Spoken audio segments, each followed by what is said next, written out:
Dear Lord, you are our wonderful creator, the God who is always with us, always protecting us, and always pushing us to be who you created us to be.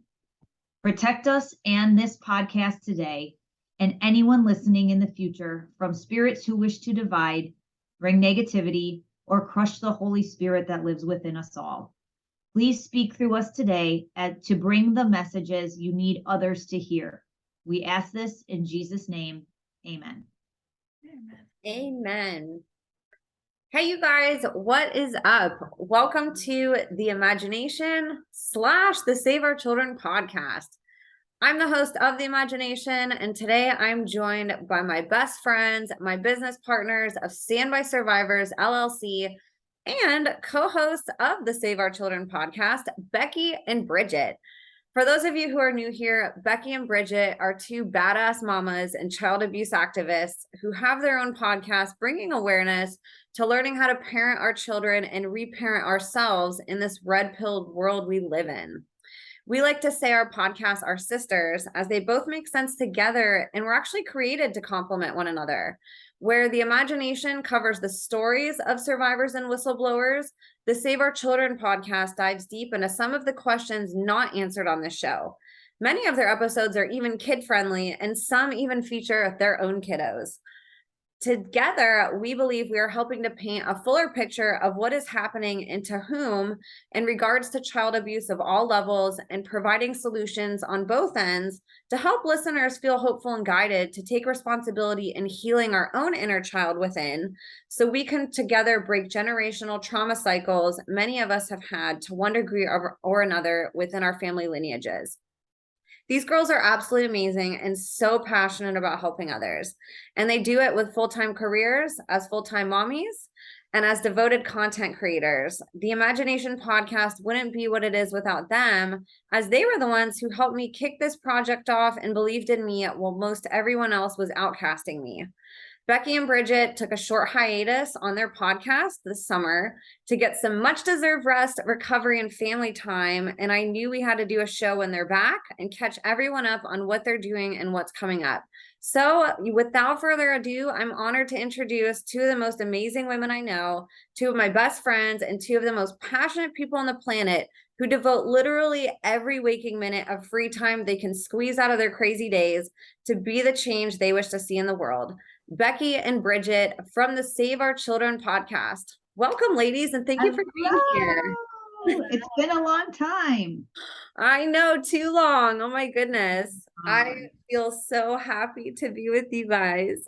I know we haven't even talked in forever, and your intro was amazing. We love you, and literally it's an honor to work with you and share both of our platforms together, and especially when half of the time have our own podcast, busy schedules too. So finally you guys are seeing our live reactions of even seeing each other and connecting. Yeah, we talk here and there through our texts and social media apps, but to be back on one platform and one podcast together is always the best time. So thank you so much, and we love you.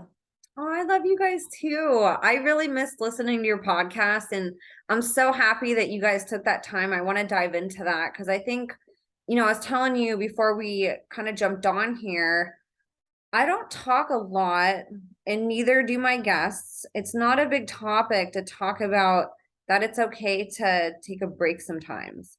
And so I'd love for both of you to just talk about that process of what made you both decide that, and what was the strategy behind it, and kind of what did you guys get out of that time that you took this summer? I wouldn't say there was a strategy other than mentally I couldn't take on one more thing, which is a lot for me because usually I'm always like, let's squeeze in one more episode, and we're always working around different time zones and everyone's schedules. So it first started with when I text both of you, like, I need a break. I need a 1 week off podcasting. And then I was kind of like, well, why? Like, that's fine, but like, are you good? And both of you checking in on me. And I was still kind of short, and we tell each other everything. So I still wasn't in a place to really be like, here, this is what's going on, because energetically I wasn't there. and kind of just spaced out in my own world. So then it was like, okay, well, maybe not a week. I'll come back in a couple days. And then it was actually Becky. And Becky's like, no, if you're saying that, like, we need to take the summer off.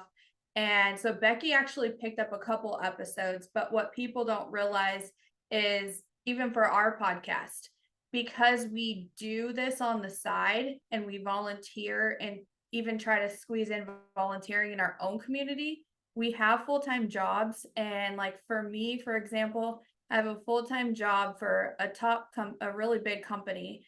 And so I'm a personal assistant for one of the owners, which is a huge responsibility. And then I am a full-time parent, single mom, and then I manage my parents' catering company, and run their social media. And then we do podcasting on the side and volunteering when we have free time. So and then I run 4 social media accounts, which is enough to drive you insane. So I just got to a point where it was just like, there was a lot going on within my family between traveling and with everything going on in the world. A lot of my family who was vaccinated and kind of older, they all started getting sick around the same time. A lot of them got cancer. There was out of nowhere, and there was a lot going on. And so between that and then summer and just before summer break, my daughter had been getting in trouble at school, and I noticed her grades dropping, attitude, and then I was getting the projection of all of it. And so between that and everything else going on, I couldn't take on one more story to try to be on the podcast and just be present, because mentally I couldn't take on that energy, and we take on a lot. And I'm always one to say, I'm not forcing myself to do this. And even though I could force myself to do it, it was just to a point where I'm like, mentally, I'm going to explode. So it was actually Becky's idea of taking a step back and really just spending the summer with our kids and families, because in the beginning of all of this journey, we all promised each other that we would be present and we would work on being present over the next year. And that was one goal that we all committed ourselves to, and making sure, especially on our podcast, we always talk about being present, listening, and especially around our family and communities.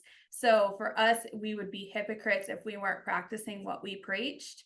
So it actually was Becky who was like, nope, we're unplugging. So during the summer, I really just unplugged and had to focus on not only parenting wise and what that looks like for a teenager, but like my daughter. And we'll share more later on in our new episodes of our podcast. I wasn't gonna talk about it, but in the last 2 episodes we kind of recorded, it was, especially the last one, it was kind of just like, okay, God was like, you're sharing it, and it just came out. But as far as like TikTok and social media, and my kid, me being the parent who doesn't let my kid have all those apps, but she was still going behind my back, and her friend gave her a phone, and then I found out and what it did for her mental health. So then I had to put my mental health aside to focus on her mental health and social media and what all of that did to her. So that's one reason why I unplugged and was just like, I can't take no more. And then Becky, that's what's so amazing about what you guys do, is you are trying to help parents raise the next generation of kids, but people might forget that you guys are managing your own little small business in your home with these little kids, that you're, instilling these things that you talk about on the podcast too. And it's not just this easy fix of, okay, I'm going to break trauma. I'm going to break generational trauma. I'm going to heal myself. I'm going to make sure my kid doesn't grow up traumatized. That doesn't just happen because you will it to be. It's a lot of work, trying to raise a child that's healthy and that, feels that love, that whether we did or not growing up, like we want our children to feel that, and it's tough. Like we all remember being teenagers and what weird years those were.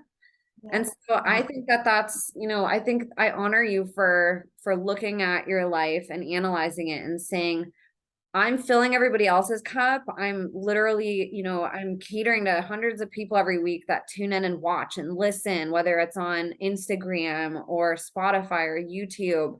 You guys both do so much for so many people and your kids, your, friends in your life, your families, Becky, your husband, and it's really easy, I think, especially as a mother, to not fill your own cup because you get in mom mode. And I think as women, we do that naturally, but I think it kicks into high gear when you're actually a mom. And so I think that that's really important to step back and say, how do I pour from a cup that's empty? And what do I need to do to refill it without, damaging these other things in my life or even worse, myself? Exactly. And for me, I know at the beginning of this year, Emma, you and I, like in February, I decided I was going to quit my job. And I have never not had a job since I was 15 years old. But I got to a point where my son was home with homeschooling. My job was trying to fire me. I was supposed to lead a group of people and be happy about it all at the same time. And it just came to a point where I was like, I can't do it anymore. And so for the early part of this year, I struggled hard with just stopping. I don't need to listen on a meeting anymore. I don't need to be sitting in my office all the time. I don't need to be doing whatever. I literally can help my son with what he needs to have help on. We can go to the store. We can go on an activity. We can go on a field trip. We can do whatever we want to do because I'm not tied to this computer anymore. Absolutely 1000% the best decision I ever made. God ordained that decision. I absolutely know. I know in my heart that that is what happened. But because I was able to unplug, I knew the importance of what it looked like. I knew how hard it was to say, I really just need a break. Because even when I quit, I said, I was like, I can't do a podcast episode. I can't do work. I can't do anything because it went from being so overwhelmed. I needed to stop everything so I could just figure out what was important enough. It kind of was like a COVID 0.2 because it was, or 2.0, excuse me, because it was like, okay, now what do I want to bring back into my life still? That already happened. I only brought back what I wanted, but now what's important? What kind of job do I even want to go do? What things do I want the boys involved in? What do I want to be involved in? And so when Bridget said, I just need a minute, like I knew things were happening. We like she said, we talk regularly, but it was, she said, guys, I just need a break from social media. And I was like, you know what? How about we just take the summer until the kids go back to school? Because my boys are off. I have a trip with my whole family that we need to go on. I have another trip planned, and then the kids start school way too early this year. Just stop. Like, let's just not and see what happens. And so at first we were like, oh, okay. Like, are we even going to come back to this? And that was the big thing. Like, we'll take a break. And if God tells us to come back to do it, we'll come back to do it. If not, then it was a good run. Yeah. And what was weird too, and the hardest pill, I think, during that time frame was even like my daughter, I forget the exact comment she made, but it had something to do with the podcast. And she wasn't even happy about basically like kind of throwing it in my face and throwing a dagger. And then between that and getting the projection of basically my mom is always talking about human trafficking. Her campus talks about human trafficking. They have a parent team, whatever, with an organization that I don't fully support.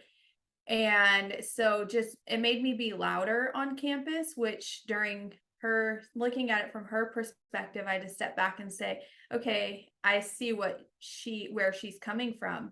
But then at the very end of seeing it all, just before school ended, was it also made her step back to realize like things were going on her campus where inappropriate teachers ended up getting put on suspension and admin relief, all of that. So she also was aware to tell her friends what to do.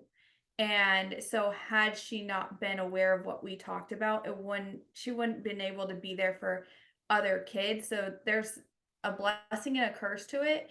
But for her, it was almost kind of like a rebellion, and I'm going to act out because my mom speaks out about all of this stuff and won't shut up about it. So I'm going to do the opposite, even though she knew everything we were talking about. So then that was the hardest part, was having to sit back and like, even sometimes she would tell me things and she's like, well, you can't really do anything because it doesn't involve me. And they already told us we need proof in order for something to happen. So there's things where it's just like I had to then go in mom mode and verse podcast and advocate mode and say, okay, let's have this conversation. So learning to separate those, and even automatically not going into advocate / mom mode and full panic, I've had to like sit back and say, okay, let me look at it from a teenager point of view. So yeah, it's been interesting times. How do you both feel now that you're back podcasting? Do you feel like the break kind of rejuvenated you? Do you guys feel excited to get back into it? Or what did that break do to your spirit and your heart? For me, it actually, and I always ruin Bridget's plans, but for me, it actually put a restriction. Like I have, for myself, I've said 2 podcast items per week because I think we both need it. And that's where it's like, okay, if we're going to have 2 podcasts, or we're going to do 2, like we went to dinner with someone we want to interview on Monday, which was freaking fantastic. But it was still 2 things that take me away from my family. And now that the boys are back in school, the nighttime is when I see them. And then we have sports and band and all that. So I don't even get to see them all that much. So I came back super excited. Like I knew when it was time, like, yeah, let's record this. Let's get back in and let's do it. Cause now things are aligning and we have some really cool episodes coming. But I also know the break was really nice. And I don't want to get us to a point where we have to ask for another one because we overwhelm ourselves. Yeah, I would say for me, it was nice to unplug and remembering to like be present, but then also getting to travel and visit family because tomorrow's not promised. So being able to travel and work on the road while balancing family and spending time with loved ones, that was really nice. It also help too, like seeing different things in perspective. But even like we talk about so much on our podcast about like even the ships and stuff and all the containers on the ocean. It's one thing to see it on the internet and social media, but to drive past it and see like evergreen and like to see all of it, and all your brain is thinking like there's kids in there, and like your brain goes into a different mode. So then then it brings all of those emotions of our podcast and everything we do. It brought all of that emotion to it while traveling, but then also like seeing when I was in California, in Texas, in New Mexico, seeing just everything we talk about. And then like me, I can't shut it off. So I'm like, okay, this person, like watching surroundings and saying, well, this could be here, this could be there. So it was kind of a balance of both. But then transitioning back, we knew it was time because while traveling, there had been a military story that was heavy on my heart. And I had connected with just literally carrying conversation. And most people don't realize that we're often talking to survivors or people who are DMing us, praying for us, and we're often in our messages responding. Sometimes it may take a little bit longer, but we're having a conversation, and I could just feel the heaviness on her heart, and knowing that like her being in the community and advocating and being such a powerful voice in her community, she wasn't being heard, and she is a survivor herself. So it was just like, I know you, Bridget, you promised yourself you weren't getting on social media, but you have to do it because we never wanted anyone to feel alone or feel that no one was by their side, and censorship and all of that. So that's one story that came to us. And then just the timing of like TikTok and other people that we got connected to. Though it was like the floodgates opened, and I was like, okay, God, we said, God, give us a sign when you're ready for us to come back.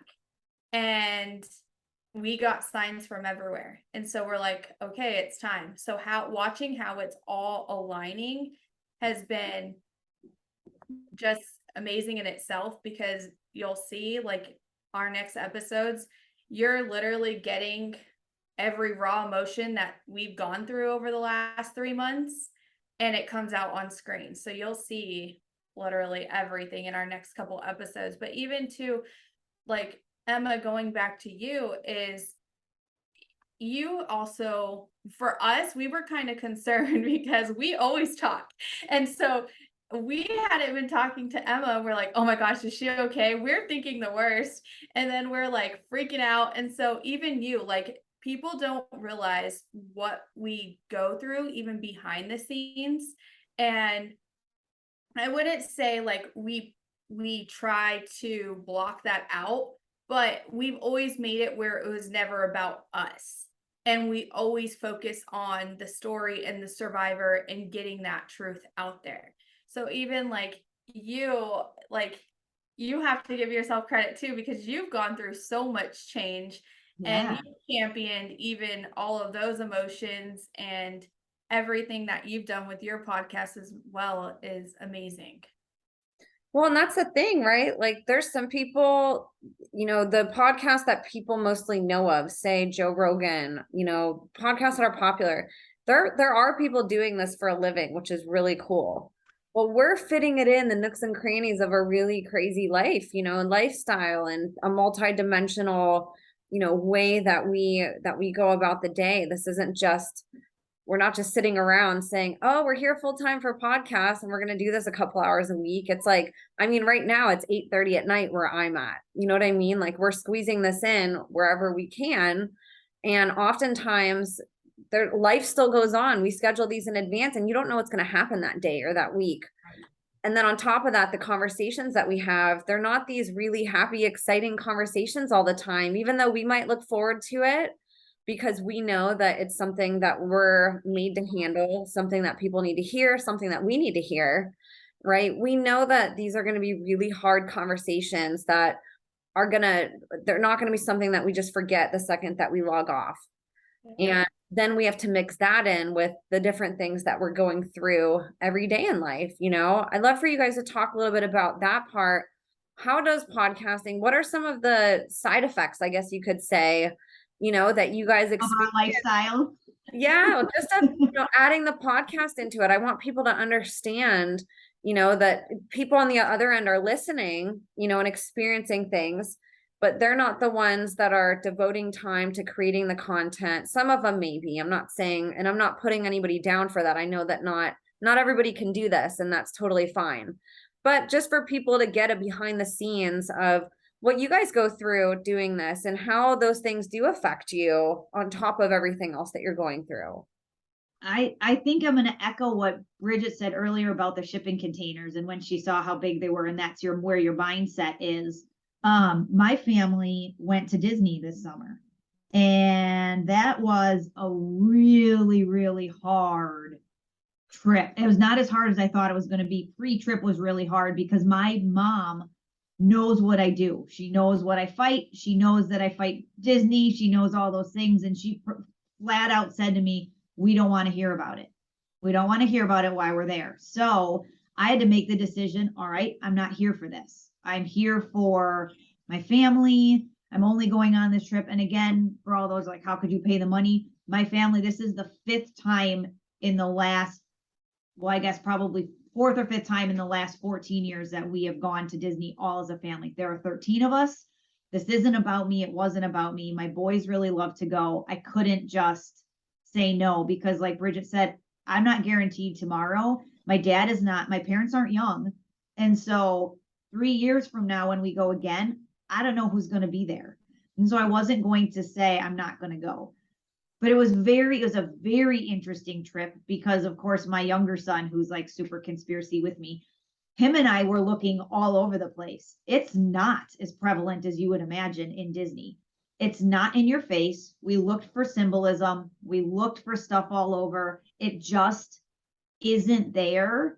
Now, that doesn't mean that there aren't things happening, but even my sister-in-law's cousin she works there and she has no idea what's going on. Like she thinks it's the happiest place on earth. Like she has no idea. So we have to also remind ourselves that 95% of the people who work for these companies have no idea these things are happening.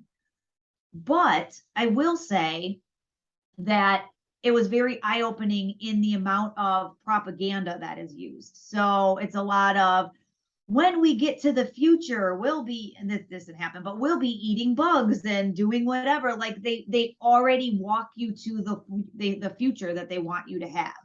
And then the rides that you go on, you're like listening, you're like, did they just say that? Like, is that really? Because it's all just subliminal workings. We were in one of the new rides and you look up at the sky, or not the sky, but it's up at the ceiling, and they're like, oh, we're going to travel through a portal, and all of a sudden shit starts spinning and it looks totally like Astro World and going down. And I started praying. I was like, they are energy harvesting right now.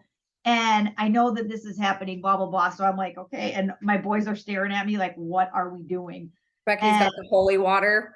I brought my little stone in it with my cross. And I was like, yeah, I was like, oh. But first I had to record it to prove to everybody it was happening. Then I was praying, I was doing it. But then we are in like Small World, which again, not where I would want to be. We all know what Small World is about and all of the bullshit that goes with it. But I have a 5 and 3-year-old niece. All right, well, guess where my happy ass is going? Right next to them on the Small World boat, because they want to do it and that's what I want. So I want to be part of it. My niece, who is 3 years old, we're going through it. She goes, those kids is naked. She noticed. I mean, they had grass skirts on, but nonetheless, she got the point. Mm-hmm. And I was like, yeah, they are. See, Ma? Like, here we are.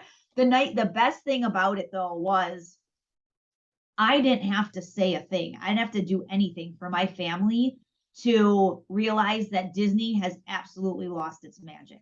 Between the crap that they've pulled with all of the LGBTQ nonsense, with all of the wokeness that they've done, it already lost its shine before we ever got there. So because again, my parents and my family aren't big into like knowing all of it like we are, but they're not dumb. They know a lot of what's happening. So then that wipes the shine off a little bit. Take the fact that Disney stock plummeted. Well, they don't have a whole lot of really good cast members anymore. And so all of the people who used to bend over backwards to make your experience great, well, they don't work for Disney anymore. So now you have trash people who are rude and don't do anything, and the grounds are dirty, and all of the stuff that made Disney amazing and magical no longer exists. And so even my mom was like, that wasn't quite as magical as it's been in the past. And I was like, at least I'm not the only one who sees it. So it was not in your face, which I think was good. But if you pay attention, you'll start to see that there's a whole lot of subliminal messaging that they give you. Yeah. I would say for behind the scenes and emotions and everything that we deal with, say, of course, there's trolling that goes on. There's spiritual attacks heavy. Like the more that you speak out, the more you talk about the things that we do, spiritual attacks are heavy. So you have to learn, and we've had to learn how to pray against that. The other thing I would say would be really that I've been most proud of us three together is that we're often pulled in so many directions. And one thing that we've stayed grounded on is remembering the bigger picture. And we've stayed united and really showed, no matter what people do or say or try to come at us different ways, we all come back together and have that conversation, and we discuss it together, and remembering like even the survivor's viewpoint and what our core value is, and also what we want to our brand in Stand By Survivors, and really being a voice for all voices, and not just because like we recently said on our last podcast is at that time, God had us take a step back for the reason of the world just needs to catch up. And we often have to remind ourselves is we know so much, and with everything we know, we have to remember some people are just waking up to this information. So remembering to put ourselves kind of in their shoes as well, and knowing how we first felt when we learned about this years ago and before the internet got scrubbed. And so remembering that, but also like remembering to stay united together and knowing that we're not alone and we're in it together. But then also it's kind of interesting to see too, no matter which way things are thrown at you, there's always, you might not know the answer at that moment, but you also are then sitting back like, thank God, like you blocked us from that, you protected us. And so we always will see and get an answer maybe a little bit down the path. So even just looking at that and remembering too, like projection, and a lot of these people's worlds are getting flipped upside down. So it's not necessarily on us and it's bigger than us. We're just the next generation who took it a step further and taking it to the levels we are, as well as also looking at the fact for us, it's not a trend.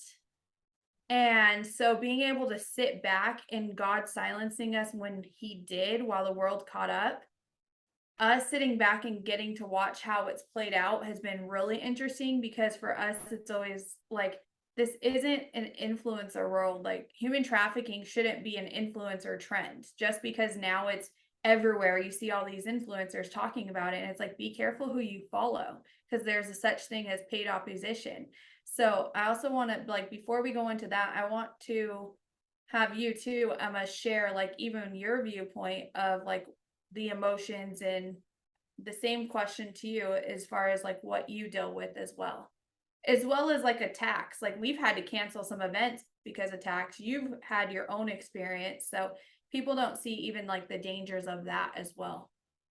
I'll elaborate. You both covered just incredible things, and I completely agree with all of that. One of the things that I want to bring up, because survivors aren't going to talk about it a lot because it's sensitive, and they're trying to be the strength. They're carrying the weight of the world on their shoulder, but the trolling part really is discouraging. You know, I have, and you both have, people that tune in every week, right? And all these guests are so diverse. They've all gone through such unique situations. Even if they've paralleled, their stories are just so different. And all of them came to be where they're at right now, to be in a space to speak today, to be in a place to be able to have healthy relationships, to have a job, whatever it is. They're coming on because they have reached a spot where they can do that. And a lot of them have gone through a lot of different healing modalities, things that, you know, might be really alternative to traditional. And so one of the things that I've noticed is that gets really heavy for me is people analyzing the guests so much that their only takeaway that they feel obligated to comment on a show or in a comment section is the things that they disagree that they did to get to where they're at. And that to me, it really rattles my soul and my heart, because I listen to these stories and that part amazes me. But what really amazes me is just, I'm so in awe that they're here today to be able to talk about it. And half the time I'm speechless, not just because what they went through, but because they're able to sit here and give lessons on healing and on the things that worked for them. I've had a lot of podcast guests that have told me behind the scenes, hey, like part of my healing was I went and I dabbled in tarot cards because that was just what I was led to. But I don't want to talk about that on the screen because I'm afraid of people calling me new age or calling me demonic, you know, and it makes me really sad because a lot of times when somebody is healing, we're not taught to go to the Bible, to go pick it up, or to go to God right away. You know, some of the first resources that are easiest for us are, hey, we know we need to go see a therapist. hey, there's this psychic down the road that says that they can help trauma survivors. Like sometimes we just hang on and look for anything that can possibly give us a relief from this horrible state of mind that we're in. Right. And I know for me, like I listen to these stories and they're so valuable. And it's really troubling to me that some people that they'll just stop listening to an episode because they'll hear something that goes against what they believe is the way. And they'll be like, oh, this person dabbled in tarot cards. I'm turning it off right now. I can't believe that you'd have this guest on. That's heartbreaking. May they find God and all this stuff, you know? And it really bothers me. And that's been something that's been weighing on me. It's not something that I can talk about in a lot of podcasts, you know, but it's definitely something that I wanted to, you know, bring up because that's an emotional roller coaster I go to. And I hate that whenever a guest tells me something, that's like one of the first things that goes through my mind. Instead of being present with them, I'm thinking, oh, great, here, I'm going to get trolls for this comment, you know? And to me, I'm just like, why can't people just look at these guests and be marveled and in awe of them? And how is that something that, you know, those little things can set people off so much? And these are, you know, God-fearing Christian people, many of them that are tuning in, and they're being so judgmental, you know? And so I just want to remind people that God made it very clear that that's his job, that he's the final judge. He's the only judge. He did not put us here and give that duty to us. He said that we're to love our neighbor. We are to be here and follow those commandments. We are to be here and be God-fearing and to do his work. And, you know, Becky, you had said, you know, at some point that God's the one that sat down with sinners, right? He wasn't saying, oh, you're doing something new age or something against me, I'm going to leave. Like he was the one there. He didn't go into churches and into establishments. He went and sat by the homeless and sat by the sinners. And he sat in the dirt with people, you know, he sat with people at their lowest. And I think we just need to have that same compassion and say, I'm going to sit here with you. I don't have to believe in everything that you say. I don't have to agree with where you're at in life. I don't even have to like you, but I'm not going to change who I am and become a sinner and treat people with a judgmental manner and be a negative person just because you did something in a way that I wouldn't have. Right. And it's just that's something I wanted to bring up because I just want to remind people of that. You know, I'm just so in awe of these stories, you know, and that's like the very last thing that I'm thinking whenever I'm hearing this is, oh, they did that. Well, that's too new age. I can't air this episode. You know, to me, it's like, wow, look at all these different paths that got all these different people to where they're at, you know, and really at the end of the day, 99% of our guests follow Jesus Christ. They're very well versed in the Bible. And that is their, you know, that is where they finally came to after their healing journey. That is where they're rooted. You know, and I'd love if you guys have anything to add to that, because I know you guys get the same thing. Well, I actually personally get it. So I know that a lot of your guests are getting it, but my journey personally, I grew up Catholic. So Catholic guilt is a real thing. Like when they scare you to say, if you don't do XYZ, you're going to hell. Like it isn't a joke. I remember in 8th grade asking the priest if I was going to hell. And he's literally like, Becky, you're not going to hell. He might change his mind now, but it would, I'm kidding. But the point being is so many people, Christians, God followers, whatever it is, they harbor those really deep, young learned thoughts and ideologies of, if I don't do this, I'm bad. And a lot of it comes from how we were brought up too. And I'm gonna, like, personally, the idea of how you follow God is how you look at your parents as well. If you saw your parents as, I have to be rule follower to get praise, acceptance, whatever, what are you going to do to God?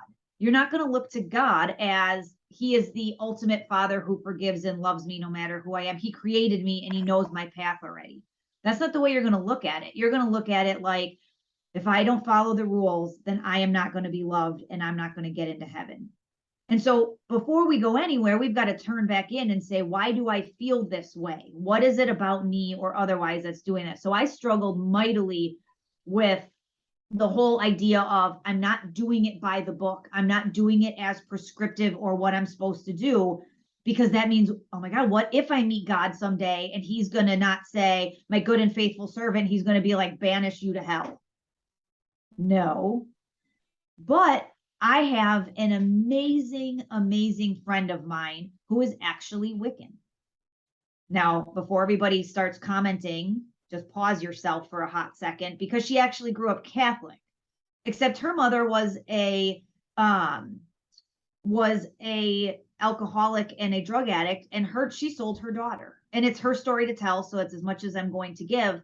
But her story was so rough that she actually had to go find a different way, and came across these books that, if you follow the Wiccan religion, is all about energy and nature and all of this sort of stuff.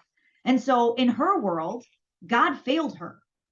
I don't know that she would necessarily look at it now at 52 years old that way, but when she became that religion, that's what it was. So of course, her and I, we've been best friends for a really long time. And so I would go to her and be like, how can you not follow God? And she's like, who says I don't? Oh, just because I don't call God he, I call God she, because only life comes from women. That's their belief. Why do you think I don't follow a God? Well, I just assumed you didn't. Well, of course, you assumed that I didn't. You don't actually know anything about what I know. Okay, cool. So then that was conversation. I'd be like, I really came across this, like, I don't even know, Bridget, we must have been in Sedona, and I think you were looking at crystals and different things. And we were up there with Ashley, and it's like, they call to you and they do this stuff. I'm like, well, this is really cool. Like, I love this idea that there are things that can help you stay calm or bring good energy or take negative ions out of the room, or that seems really cool. But, oh, I don't know. I'm not sure where that lands. And what about all the plants that I have? Like, they're supposed to be good for you, but how do we know that? Or I've gone to therapy. Is that good for me? And I don't really know. And so my friend says to me, Becky, if all of these things are in the world for you, and I'm not saying bad things, I'm not saying go around and hurt people, so don't hear what I'm not saying. If those things are in the earth, why wouldn't God give them to you to heal?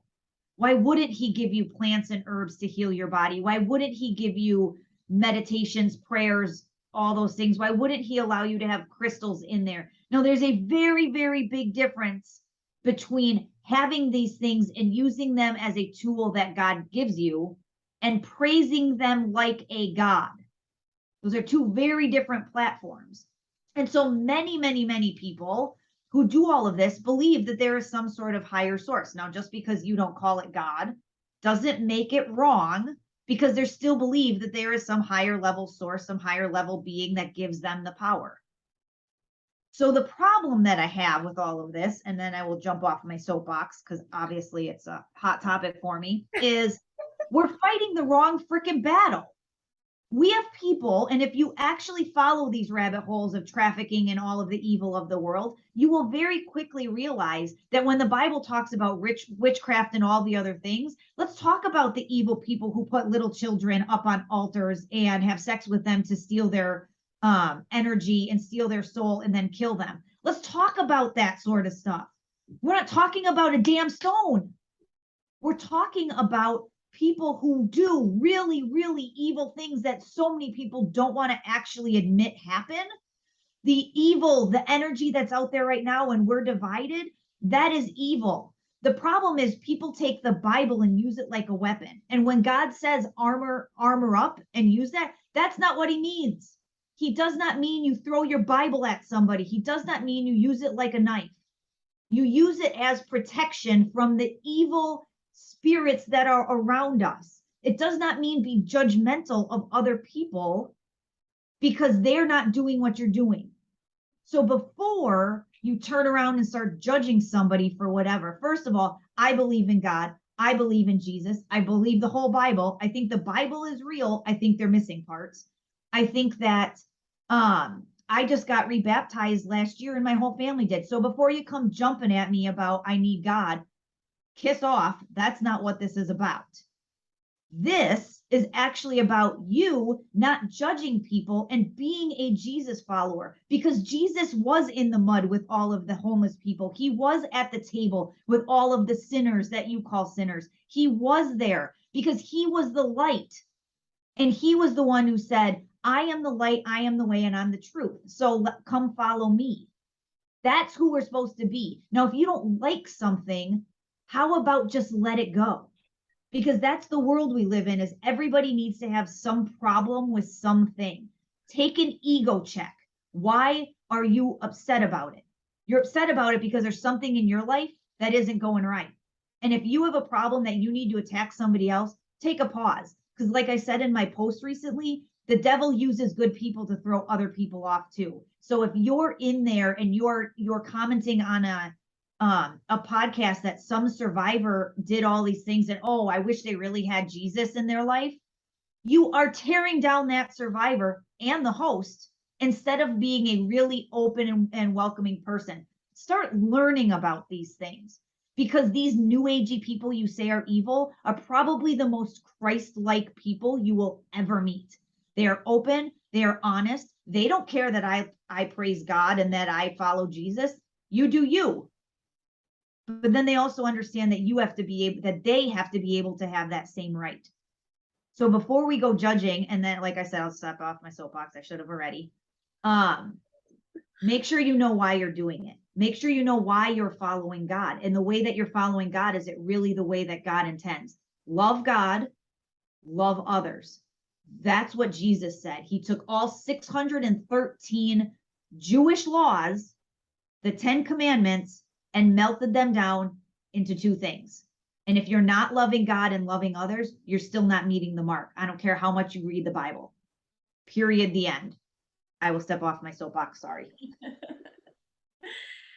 I think it's important to capture what you said as far as God is and Emma said, God is at the end of the day, watching everyone, and God is the ultimate judge. So for us, I know we've been attacked. We've been called witches. We've been called every name in the book. We've learned not to take those things personal, because at the end of the day, we know who we are as human beings, and we know what we follow, and we know what we practice. And we, as you see us on these screens, are the same person you see us off the screen. And the other thing, that no matter if we have somebody who's new agey or talking about different topics that we might not fully agree with, we still have the conversation, because along a lot of these journeys is somebody may have been introduced to the new age stuff and may have used that at that moment in their time to heal. It may have helped them. But what we often forget is not judging one another, especially if you are walking in your faith and you know who you are. You can't just shut somebody out. What is that going to do by judging them?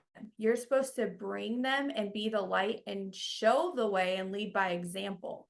So you could automatically help by loving unconditionally and just being present and listening to them and hearing their story. And by you being who you are and practicing your faith, you could bring that person along a different path that they didn't even know that they needed.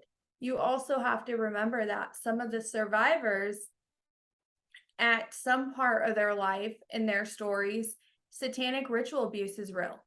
Satanic ritual abuse was used against them. Crystals, black magic, all of that is very real.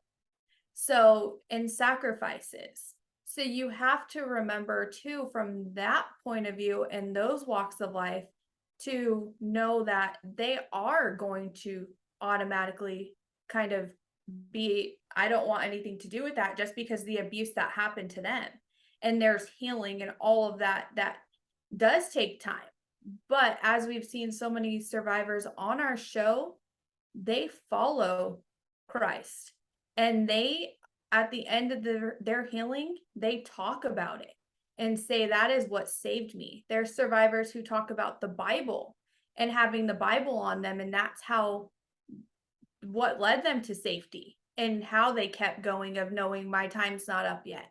So even just sitting back and looking at it from those point of views too, is along the way, some path, and social media even pushes different forces our way. Right now, we're seeing a lot of demonic heavy energy. And you have to remember, even one, sit back and think, how are you using social media? What are you influencing? How are you creating an impact? And what trends are you following? And is it really aligned with your values and how you're being influenced by different influencers or paid, what you might not know as paid off musicians? So even looking at those as well, of knowing at the end of the day who you are as a person, and dropping the ego and looking at the bigger picture of the world is hurting right now, and we need love and human connection more than ever right now. And the mental health and suicide is through the roof. So by loving on someone and sitting and being present and listening to understand, not listening to respond, will make a huge impact in the world. And all it takes is one person. That's so, what both you said, just, oh man, it's so good what you both just said, those different perspectives. I just think it's really important. There is so much being thrown at us. There's a lot of, even when you talk about like the new age type stuff, it's easy to quantify everything as that, like almost anything can be inverted. And unfortunately, there's people out there who want to invert every little thing, right? But it's like you were saying, Bridget, a lot of these people that are on our shows were led astray and led completely opposite of Jesus Christ growing up. So when they're healing, that might not be the first thing that they go to on their path. It might not be the second or even 10th thing, right? And I think it's really important that we understand that survivors are inspiring because who they are today, and that they're here, and what a miracle that is. And that it does a disservice to this movement to nitpick everything and say, well, because it's not the way that I would do it, I'm going to discard it. I don't think any one person knows everything. They don't. They're all a puzzle piece. So our best intention should be going to taking the things that resonate to us as true, and extracting that puzzle piece out and adding it to our puzzle and saying, this makes sense to me. This is the part that resonated with me. I'm going to add that to what I know and just discard the rest. I'm not going to go bully it and bash it. It just didn't align with me, or it didn't resonate with me. And that's okay. It resonated with them, but this is my puzzle. Right. And I think the more we can get better at doing that and disconnecting that judgment, because that's almost like judgment comes from a place of fear. It comes from a low frequency, and it comes from a negative emotional standpoint, and those are all things that are not, they're not something that it's not a state or frequency that we should want to stay in, and that should be a red flag right there whenever we're feeling that way. Like you said, Becky, to step back and say, gosh, what happened to me today? Or what's going on with me that, like, I'm so angry that I want to go type a comment on somebody's post, putting this little point down out of this 2-hour interview. I took that one sentence and I'm going to only comment on that. Right. Because it's like you said, we all grow up with these different beliefs. I grew up with a really bad relationship with God too. I grew up Catholic and had to go to catechism for 12 years of my life every freaking Sunday with priests that were probably pedophiles, and like taking. God, we didn't know, but yes. Right. Like doing these things that I know now are rituals. And like, I was not a believer growing up because none of it made sense to me. God loves you no matter what, but he's not going to love you if you don't get your first communion, and if you don't get your reconciliation, if you don't confess all your sins to a priest. Like I can't go to him. I have to go sit in a room with a priest to talk about my sins, right? Jesus isn't going to love me and I'm not going to go to heaven if I don't do these things. It was really hard. So it's even to me, I look and I'm like, gosh, it's a miracle how far I've come in my journey, because I could have easily, and I did for a while. Like there's things I look back, things that really helped me get through my life that I now could say, well, that's new age. Right. But at the time, like that wasn't my go-to was, oh, I need to go follow Jesus. I was like, this is bullcrap. Like, look at what I learned, growing up. Like, this doesn't make any sense. So I just think we need to have compassion for how people get to where they are, and to realize that even at the point when somebody's telling their story, they might not be where you are in your journey. They might still have a few years to go or a decade to go before they're so, at that level of devotion where they can then look back and say, oh, some of these things might not have been, with the intention of God behind it.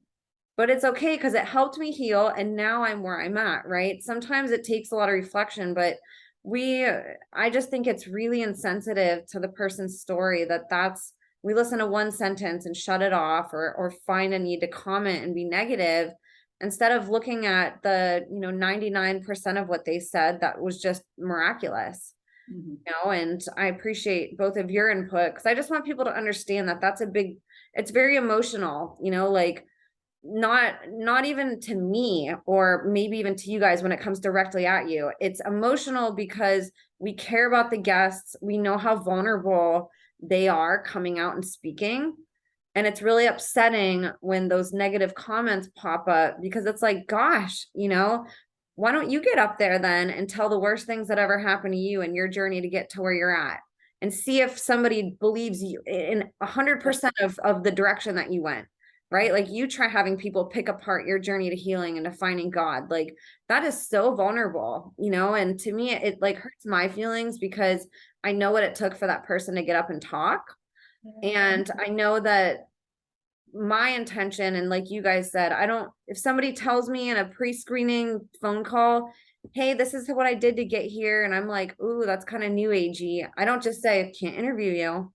No, come on, we're going to talk about it, because what you went through is incredible and you're here today. Like it's a freaking, it could help somebody else. yeah. But the thing about it is God knows your journey. Right. Like that's your journey is supposed to be your journey for a reason. And I always see it as an onion. Like you just peel off the layers until you get to a healed spot. Right. It's not messy. Like it's not perfect. It's not the same for everybody. It's a really hard, confusing process. I saw the best video. I don't know if it was yesterday or today, but I posted it, that this guy was like, hey, God doesn't need your help. If he wants to tap somebody on the shoulder and say, hey, I need you as my person, he'll tap that person on the shoulder and do that. Your job is to just live your life Christ-like. The end. It's not to convince people. It's not to do whatever. Your job is just to live well. God will find whoever. And it's funny because as we talk to survivors, that's exactly what God does. Because Bridget, to your point, they use Jesus as a weapon. Yeah. Well, Jesus would save you now if he could, wouldn't he? I thought he was the greatest savior ever, and blah, blah, blah, blah, blah, as they're doing all this stuff to them. So of course that's not their way, but God still finds them in their trauma and pulls them out, because God doesn't need us. Well, exactly. Even remembering like to sit back, especially before you troll someone online and judge, is sit back and say, how is this gonna affect somebody? Everyone's going through something. So that one little comment could put somebody off edge, and suicide could be committed. But then also remembering too, don't sit here and pick apart other people's stories, because then you have to look at yourself and say, what am I sinning in? And then go to your church and say, you might go to church every Sunday. That doesn't make you better than the next person, because who's checking the checker and who's checking and asking these priests, especially because some of these priests, as we see coming out, are the ones screwing the kids and a part of huge pedophile rings. You have the Pope. You have so many people involved. And I know even from experience of like, I left the Catholic Church when I was young because my mom or our parents actually pulled us out. We kind of stopped going for a while when we were in the Catholic Church because who we were baptized got charges brought against them as a priest for misbehavior to minors, sexual to Yikes. minors. So even then, of course, like with our family, that steers you away. And us as kids, like, oh, why do I need to go to church?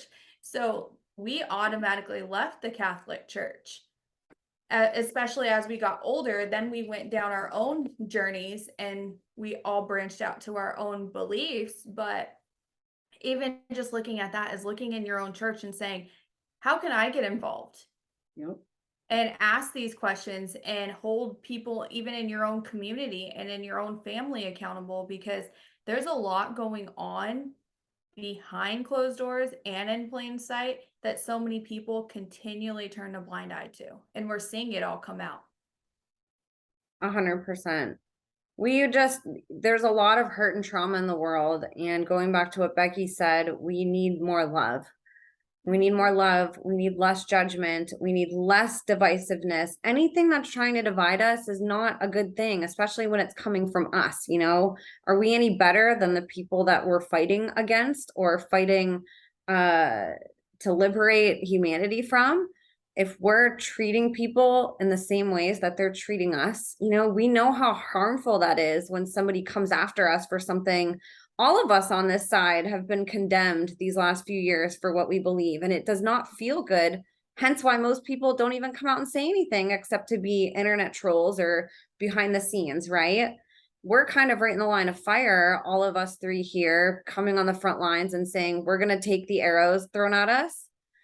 So that way people can stay quiet, because not everybody can do what we're doing, right? We're going to be the ones that stand up and take all the arrows and the shots and the bullying, right? But that doesn't give people an excuse to have to be mean. We need to rise up to a place and say, okay, it doesn't feel good. And I know that it doesn't feel good because it was done to me. And if I want this to change in the world, I need to set a better example than what they did. If I don't like it, I shouldn't do it to other people, even if it's just a little tiny thing that seems insignificant and I feel like I'm helping them. Am I really helping anything? Would this comment be better kept to myself and just thrown away? Do I have to come out and say it just because I heard it playing in my head while I was watching an interview, And I just think we need to look at things and say, what was really great about that? What did I learn from that? What are the good things that I can take from that? And what did I love about that person that I just watched? Like what really touched me about their story, instead of analyzing and nitpicking? Because it's almost like people are, instead of looking at these stories and saying, you're going to be innocent until you're proven guilty, like people are automatically looking and saying, I need to find a way for you to be guilty. I need to find a way. Right. And I think that plays out over time. And even if it doesn't, like how we were just saying, God's the judge, he'll take care of whatever, and we don't have to. And so I really wanted to talk about that, because that's been really weighing on me. It really hurts my heart to get those comments, especially from people who tune in every week, and it's like, gosh, we call ourselves, I don't want to say enlightened because I hate that word now, but we call ourselves, elevated in our spirituality or close to God, or however you want to call it, Christians, but we are spewing out things that we know if they were spewed at us, it would hurt us, but we're okay doing it with other people because God, would want me to say something, or it goes against what the Bible and my interpretation says that this should be. And, I just think we need to we all just love each other and look at the things that we love in life, call out sin when we see it, real sin, call out the people doing the things to our guests, not our guests. Call those people out, go pick apart them, get people to listen to you of why we need to overanalyze the abusers and not the survivors, And going back to what Bridget said too, I want to talk about this a little bit. You mentioned kind of like an influencer, that this is becoming a trend. I'd love for you to talk. What did you mean about that? Because I think this is really important too. So before I transition to that, one thing I want to challenge everyone listening, if you do feel like you have to respond negative or make a comment like that. Sit back and really be present. And instead of saying negative comments of they need Jesus, they need God in their life, whatever those comments may be, sit back, do us one favor. Pray for everyone on the podcast, pray for the survivor. If that means sitting back and saying a prayer during that moment that you don't agree with in that conversation, before, after, whatever it may be, say a prayer. Because everything that is all over social media that's going to be coming out information, mental health wise, we need prayer more than ever, and we need love. And there's going to be the floodgates of information is going to open, and mentally so many people are not ready for that and do not have faith in their life. So of anything that you could do in the world, pray and be there for somebody, because things are dark, but they're going to get darker. Yes, we see hope and we know that God's love always wins, but just say a prayer. If anything you could do that for us. And we're not perfect. Sorry, I didn't mean to interrupt. I don't want to be like, oh, we never do it wrong. I'm sitting there blasting shit out on my Instagram all the time. So I'm not going to say that I never call anyone out or do whatever. So I don't hear that either. We're trying to do our best, but we definitely, Bridget, I love that idea. If you ever wonder what to say a prayer for that person or whatever, because we all need it.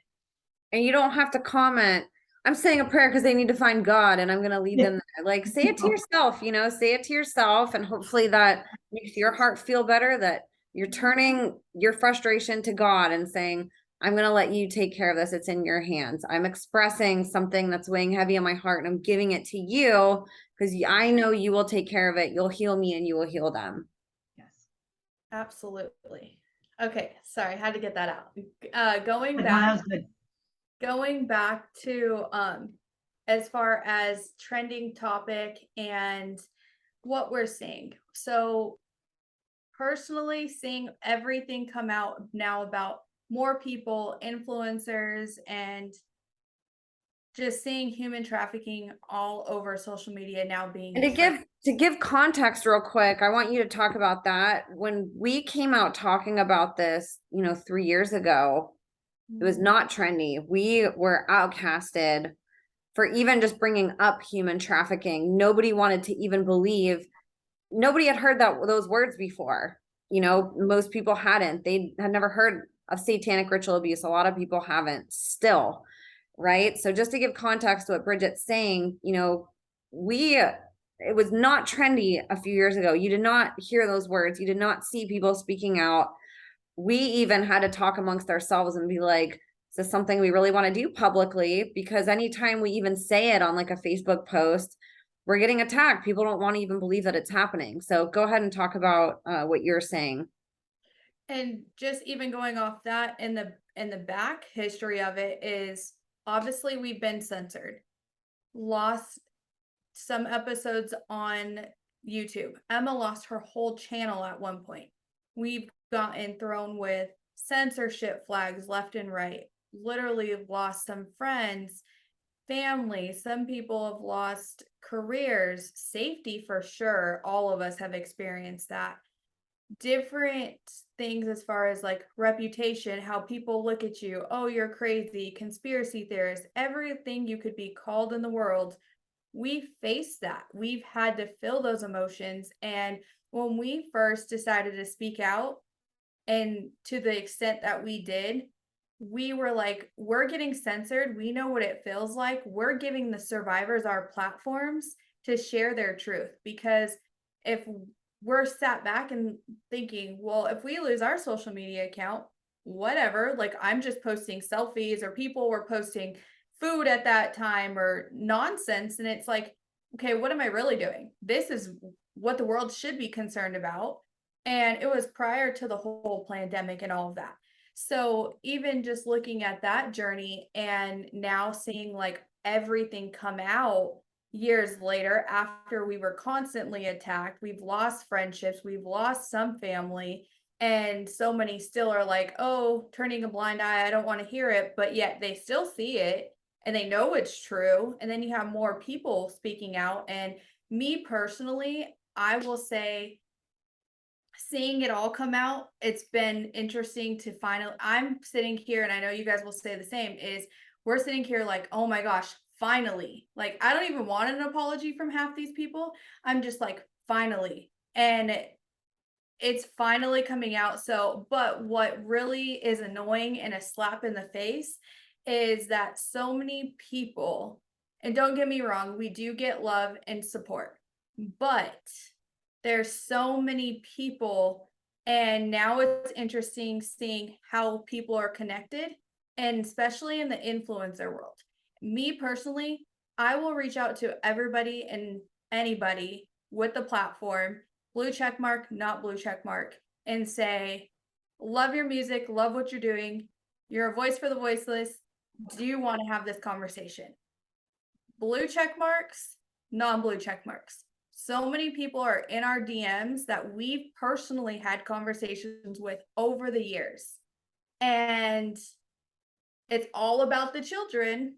They're here to save the children, but would not have the conversation on human trafficking. The minute we said human trafficking, or say our podcast has anything to do with human trafficking, there are so many people who left it on red, or said thank you for using your voice and what you're doing, or asked for our analytics of social media and what organization we're tied to or who we're with. We're like, we're just moms, and we know what's happening in the world and the underbelly of it. We're talking about it, how to keep you safe. Can you use your platform, help us elevate these stories, help survivors who are trying to get to safety because of the different tactics used against them when speaking out? Can you help us share this story? Because this could have been done a while ago. This could have all came out a while ago. But again, God's timing. The world wouldn't have been able to take that information in at that time, especially with the whole pandemic. We would have seen even more mass suicide. So yes, I see bits and pieces of that. I get that. But at the same time, it's like, how can you sit back, know what's happening in the world, know what's happening to the children, be a part of some of these entertainment aspects, and have seen it firsthand, but at that time still wouldn't speak out, but then now come back years later because it's trending and look like a light, I'm going to say light barrier, savior, and paid op musician, and now a huge part of the advocacy in the whole face of human trafficking. And it's like, what? We're elevating the wrong voices when it should be the survivors, and sharing this platform of people who've been advocating, who really are boots on the ground, fighting for what's right. And we constantly even protect so many small nonprofits and so many organizations who, because they're a face for it, save our children. They're not saving the children. They literally are taking children and funneling them back into the system and trafficking them with your tax-paying dollars. So for me, that one is a slap in the face to survivors, slap in the face and a negative cost to the children, as well as the people who are doing the advocacy work and have really been threatened and put in harm's way and on the front lines fighting the fight. Yeah, because the thing is, like you said, we lost followers, we lost relationships, we lost a lot coming out and talking about this. And now that that the vast majority of people finally accept these words into their vocabulary, there's people now taking those words and saying, follow me because I'm going to say them. I didn't do anything for kids, but I have a decent following and I want more followers. So I'm going to say human trafficking is bad and put a handprint in my story. And you're going to follow me because I already have a bunch of followers, or because I'm friends with this person, or because this person reposted my post and they have a bunch of followers, right? So you see this people using this movement as a popularity contest, and they are doing nothing for survivors whatsoever. They're not featuring them. They're not posting about them. They're posting about themselves, right? And we need to really use discernment with that and say, why is this about you when you're not a survivor? Why are you the face of your messages? What are you doing? Who have you helped? what children lives are made better because you're speaking out? Are you influencing parents? Are you working in a safe house? Do you have a podcast? There's a lot of people that are saying, just like Bridget said, oh, it's safe to talk about this now and it's cool. I'm going to get more followers by pretending that I'm on board with this. And I'm not saying I'm not saying pretending as in all these people are just faking that they care. I genuinely believe the majority of people care, right? But this isn't entertainment. This is horrifying what's happening. And the fact that people are using it to be popular is really disturbing. Well, and they'll only go to like right. children's lives are at stake. Literally, children are getting raped right now as we speak on the borders, getting sacrificed. We're heading into huge sacrifice months, and it's disturbing and disgusting to see so many people are doing it for clout and following. And it's like, we've never cared about that. We don't care if blue check mark or not. If you're going to use your platform, boots on the ground, and stand with the pure intentions of the safety of the children and doing what's right, we love you for that. Thank you. But if you're doing it for a following or to be cool and popular, like, I'm not cool with that. And we've had so many people try to backdoor us, and we love working with everyone. We love connecting people. But when people try to come at us and backdoor us and steal the platform we built, as well as not give us credit or give the people that we constantly are giving resources to when it talks about grooming, how to get involved, how to keep your kids safe, that's our problem with it. That's my personal issue with it, is there's so much that can be done. And so many people are just like, oh, let's take a selfie. This looks cool because I was at a march today. Let's save the children. No, if you're about it, be about it. Save the children. Speak out for the right reasons. It's not about you. That's what you're going to start noticing. So let's say we have some blue check mark or a big person, maybe not blue check mark, but has a big following. See how far they talk about it, because their following and their influence and their money only allows them to scratch the surface. They're never going to start attacking CPS. They're never going to start attacking our politicians. They're never going to, both sides, no matter which side you're on, they're never going to start attacking Hollywood. So again, watch, like, oh yeah, great, it's a big high five, human trafficking because of Epstein and Ghislaine Maxwell, big damn deal. Nobody wants to talk about who she actually gave or who they were working with. They're only just going to cut the surface. And if that's all that your person that you're following does, take a step back, because you can watch about the level that they're comfortable with, and then they'll take a step back because somebody told them to stop talking. Yeah, the only thing I will say for that is thank you for finally saying something to wake more people up. Truth. That's all. I'll agree on that aspect of it. Right. And it's amazing that more people are talking about it. And I don't want to make this seem negative, like, oh, if you come out and talk about it, it's not enough. It is. It is. But I just want a lot of the people that we know that talk about it, that we're close with, they're not the face of their message. They're resharing survivors' posts. They are resharing these interviews. They're trying to get involved somehow. They're organizing a march in their town. They're reaching out and supporting survivors. They're buying their books and learning, right? And then posting about it. But then there's the difference where you have people turning it into entertainment and saying, oh, forget about the survivors. Look at me. I am the new face of human trafficking, right? And they're almost trying to be a poster board as if it's a movie that they're the star of, and I think that it takes away from the work that has been done to expose this. And it's like we're transferring the attention that we've been trying to take away from nonprofits and saying, don't look at them, look at the survivors. And now that attention is being put on influencers, and people are like, oh, this person with 50,000 followers is talking about human trafficking. How do I get involved? And what a cool movement. And oh my goodness. And they're starting to idolize them, and they're still not looking at survivors. And that's where we need to bring people, is to say, okay, I'm going to use my platform and my voice, but I'm going to lead you to where you need to look. I'm here because they can't talk on my platform. So I'm going to talk on behalf of them and show you where you can find them. And I'm going to give credit to their work that they did. And I'm going to give credit to the people's work that I listened to in my learning stages of this, right? And build a community. And instead you have people that are like, oh no, it's about me. It's not community. It's me. I'm the new face of human trafficking. I am more important than survivors. You need to listen to me. Donate to my new business. That's about me, And and you can be part of my community if you have a certain level of followers. Otherwise, we're just going to take what you have or the connections that you have. exactly, right. And like I said, when you see really popular people just reposting, like people are tagging popular people to get a repost, not because they actually care about the message. They're hoping that, oh, well, if that person reshares my post, then their followers are going to follow me and it's still going to be about me, right? And that's just where I kind of draw the line. There's nothing wrong with people going out and speaking.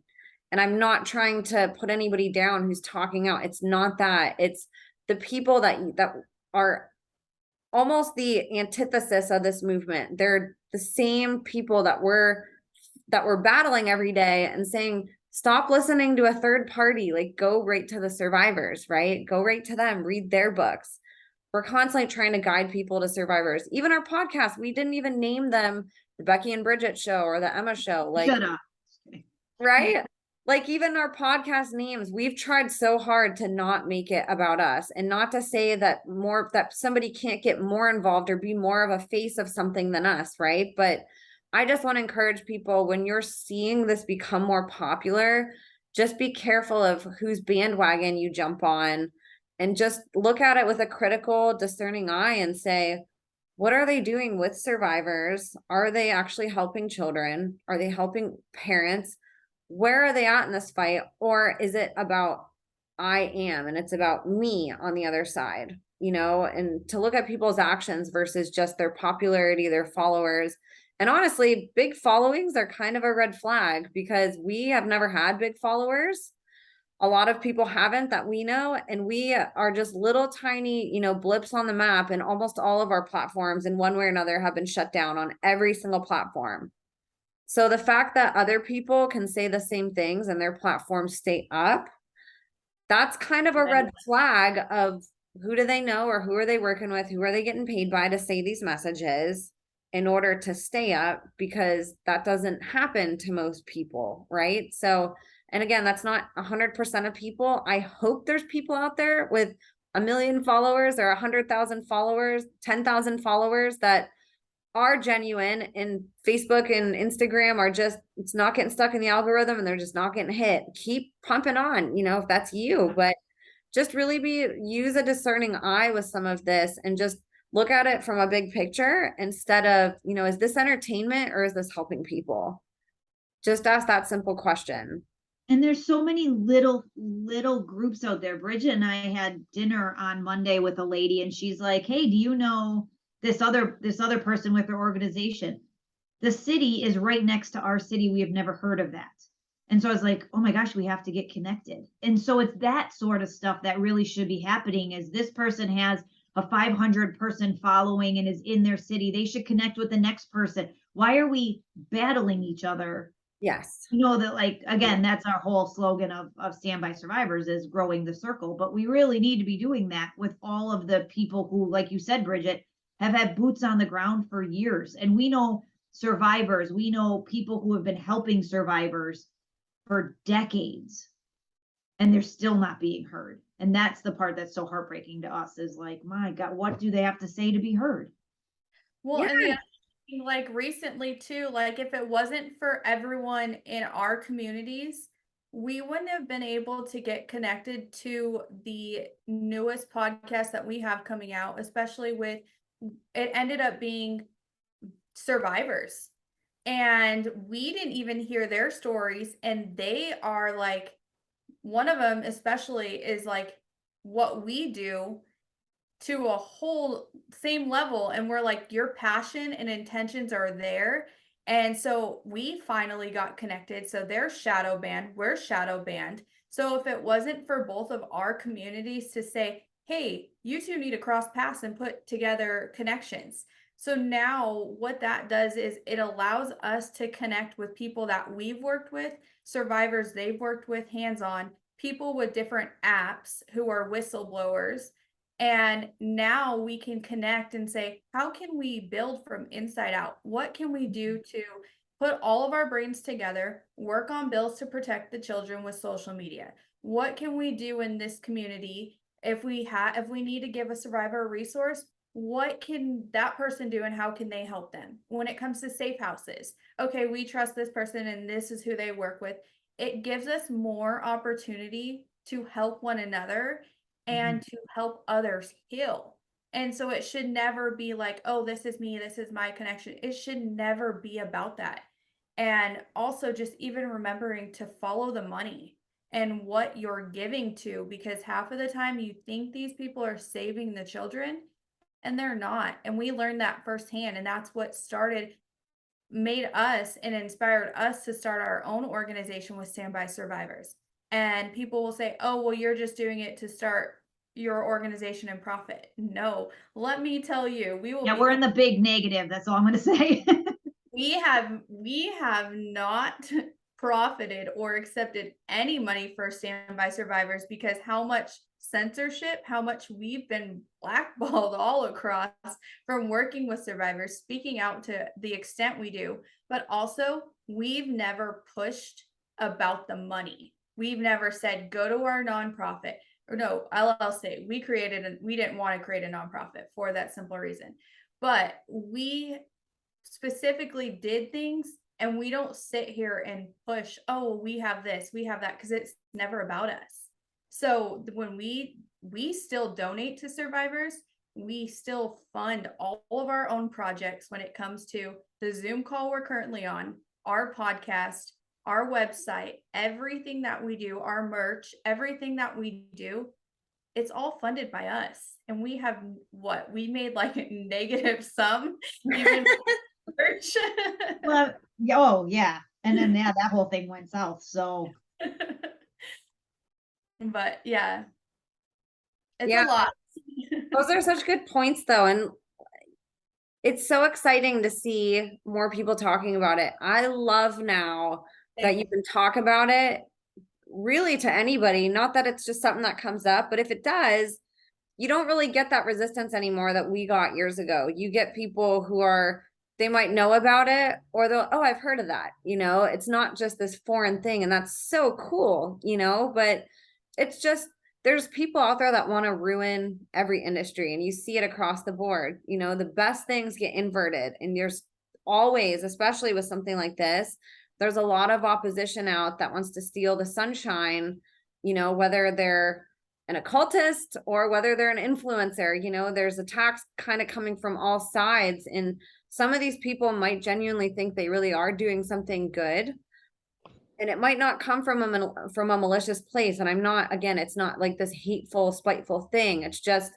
we need to really keep our focus on the survivors, because their voices are going to continue to be lost in the shuffle if all we're doing is looking at the CEOs of nonprofits and the spokespeople, and then influencers who are saying, I care about human trafficking, listen to me only. I'm not going to share any other content except me. And it's like, we really do that. We need to band hands and say, who can we work with if we want to get involved? Who can we collaborate with? Right? Like even like Jaco Boyens, right? He's somebody that influenced us to do what we're doing. So what did we do? We brought him on our podcast so he could share what he's taught us. We didn't say, oh, let's go write down what Jaco Boyens says, and we're going to do a podcast all by ourselves, and it's going to be our information. We're going to present it. We're inviting the people on that we're learning from to share with you. And I think everybody has their own way of what they're doing, and how they're going to their own place in this movement. But people who are content creators, people who are doing podcasts or on Instagram, the faces that you see in public talking about this, just pay attention if they're doing that or not, or if it's just about them. Because I think that there's a really big difference in how we solve this, and it's not going to come from idolizing one person who claims to have all the answers. It's going to be banding hands together with everybody that we can, and shining a spotlight together, all of us having a light and shining it brightly on all these survivors and say, look at them, we're going to help guide you to them. You need to hear them, and I see so many more people than not are doing that. but we're just seeing this, popularity contest trending on social media. And it's kind of rubbing us the wrong way, because we all don't want to see this movement once again be in the hands of people who aren't doing anything. We need to really focus on the people that are doing things, and then really focus on the survivors. Well, and that's a really good point, because survivors can sniff those people out too. Yes. And they know right away, like, that person is not genuine. That person is not going to have my story. Because again, Emma, like you said, these are the very worst secrets that these people keep. And even if they weren't trafficked by somebody, just being sexually abused by somebody is a horrific trauma in and of itself. And what I've noticed a lot is when you live your light, when you live that, and you, like, I've had to tell people, like, oh yeah, I have a podcast, and they're like, oh, what's about? And I'll say, oh, it's about human trafficking. And I have more people than not say, oh yeah, I was abused as a child. And like, if you just open up, or they can sense it. So if you are that light, if you are your candle and you're doing it, you don't have to be yelling it from anywhere. But if you're a safe space for people to tell their story, they'll tell you. And you'll be amazed how many people in this world at some point or another were abused by someone more than likely that they knew and loved. Mm-hmm. And when you can hold that space genuinely, like, you will feel like, I can't even explain what we've learned from survivors, and even Yacoboyans and everyone we've been honored to work with. Like, they've taught us so much. And even now, like, we still don't know all, like, we're still mindful of how we say certain things. We're still learning. And we are just a group of moms, friends, literally, who took it to a whole nother level. And we're like, you know what? We're jumping in. We don't know what we're doing, but we saw things that moved us, and we could never be silent. And it hit us and rubbed us the wrong way. So even like, if you do, and we have to remember too, is even if you do have a platform and you worked in some of these industries and you're just waking up to it and you may not have known, allow us to share different resources or tag those people in our podcast, because we're always open to, I don't care who they work with. I don't care if they're from Hollywood. I don't care if they have a blue check mark. We do not care. We will sit down and have a conversation about human trafficking with anybody and everybody, including politicians. We got questions and we want answers. So please send them our way. Absolutely. We've even invited the people that oppose us on interviews. Mm-hmm. I've always found that that's a really good way to sniff out somebody who's telling the truth or not. If we get people that are so adamant about, this isn't true, this isn't true, this isn't true, right? Mm-hmm. Okay, want to come on and tell your side of the story? You're more than welcome. And we get ghosted right away. But yeah, just remembering too is, like, even like, share, comment, help the messages get out, because again, it's not about us. It's about the survivors. It's about the bigger picture. And if we can raise awareness and educate more people, the power of one will cause a ripple effect, and you're just doing a huge blessing to the next generation and to other people globally, because it's going to take all of us to unite in love and unity in order to save not only the world, but future generations. 100%. I want to ask you too, also, this is something I don't talk about a lot on here, but I think it's important. When you guys are listening and people are telling you these stories, because I think a lot of people listening admire that in people like you, that you can sit there and hold your composure and listen. What advice would you give, or what are some of the things that go through your mind, or some of the things that you've learned when you are listening to something hard? Because I know for me, there's some people that, I'll go talk to about stuff and it's just too much. And they're like, you got to stop. It's just too much. Right. And so I think about, well, what if a survivor were to come to you and have something hard? Like, how, if you can't handle what I'm saying, how are you going to handle that? But I think in everybody's heart, that's what they want, is to be able to get to that spot. what are some of the things that have helped you guys, or some of the things that you do when you're in those conversations to keep your composure and to make somebody that's in front of you feel comfortable? For me, it's really just be quiet. Mhm. Like, and it's coming from me, that's very hard. But it really is. Give them their space to talk. This is their story. This isn't your interjection of that story. I mean, obviously, as podcast hosts, we all know we have to keep the conversation going. We have to ask questions, but it really is just let them tell their whole story. Don't make it about yourself, because it's not about you. And truthfully, from your heart, tell them you're sorry. Like, I'm really sorry that this happened to you. That's really crappy. And I mean, I have to say it that way, but you know what I mean? Like, I'm really sorry that this happened. And thank you so much for trusting me with your story. Yeah, I would say for me, for survivors, it's always remembering to sit back and listen and hold that space, and remembering, like, even before you guys are getting our live reactions on podcasts, so half the time we don't even talk to survivors before we jump on podcasts. We will jump on and just kind of give them the flow of our podcast and say, hey, look, we don't have censorship, everything conversation, no script, it's going to flow as is, but we'll warn you before we hit record. If there's something that you don't want us to talk about, then shift the conversation at that moment. And if it's something that you're not ready to talk about, and we have to bring this to conversation to a part 2, know that we're here for you. This is your story. This is your truth. So however you want to share that, we're here to support you. We're here to listen. And also remember that this isn't just our podcast. This is for the community. So if there's something you want to ask us or shift the conversation to, feel free to do so. Like, it's not about us and it's about everybody. So we have those conversations, as well as just like, sorry for everything you've endured, and know that, like, genuinely we're here for you. And if it comes to content and creating content or sharing and connecting you to people, know that, like, we're here to help any way we can.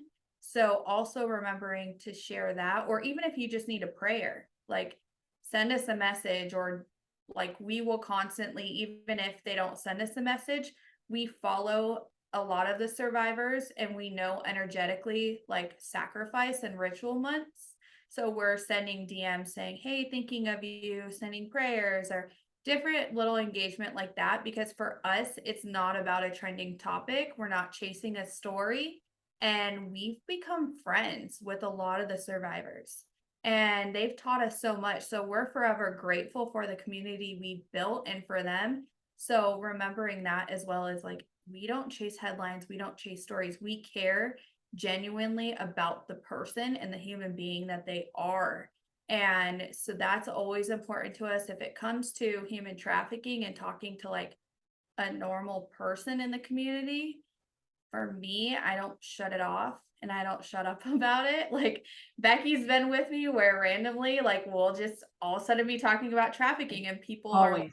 will attract to us, and she's like, how did this conversation just go there? We were just getting lunch or getting coffee. So Becky's been with me to experience that whole part. But for me, that part, I don't shut off. When it comes to being mindful of the content we're posting, we will often, and I've gotten into a habit of it with censorship, and after talking even with Yami, is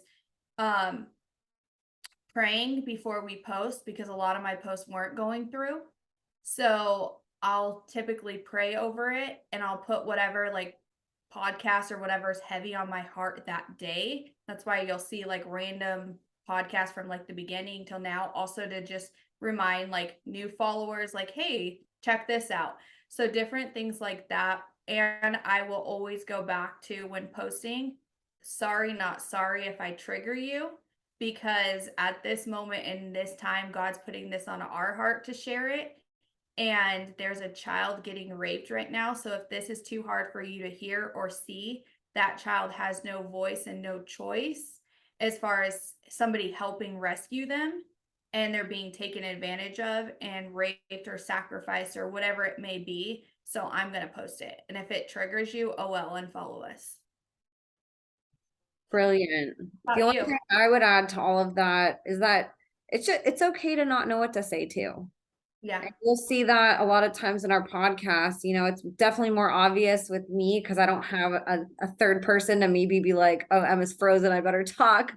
But I mean, I'll freeze sometimes because I just don't know what to say. There's just nothing I can say in that moment that like seems to do justice. You know, like Becky said, I always say I'm sorry that that happened to you and offer condolences, but I think that's okay too. The more I talk to survivors, that's one of the things that they say is okay, that sometimes we just don't want to hear anything afterwards, even just want somebody to just listen to us so we can get something really hard out of our bodies, you know, and have the courage and the vulnerability and the strength and trust to tell somebody.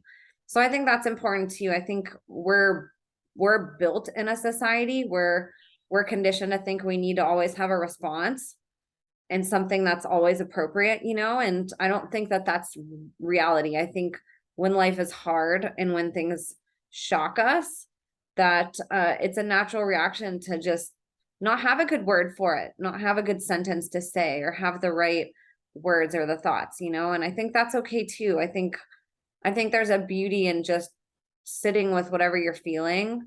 And I think the other person can always tell just that genuineness of like, gosh, that person just felt that weight that I was carrying, you know, and not that I want them to carry it, but I'm so grateful that they listen and are feeling empathetic right now. And they're not just shutting me out or saying, I don't believe you, you know? So that's the only thing I would add. I think what you guys said was awesome.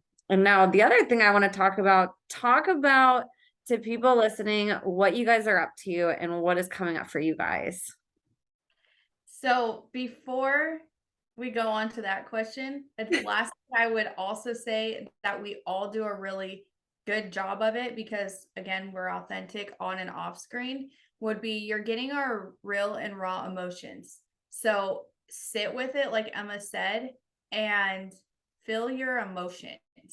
You will see on our podcast, like, we're vulnerable. Like, you'll see crying. Sometimes we're in conversations where like the survivors turn to humor and we are laughing with them. We have different emotions, and you'll see emotional roller coasters throughout our episodes. So like, I know for us, this last one that we did, like, it was the craziest. It was heavy. It was a heavy episode for all of us, but that's why we pray before.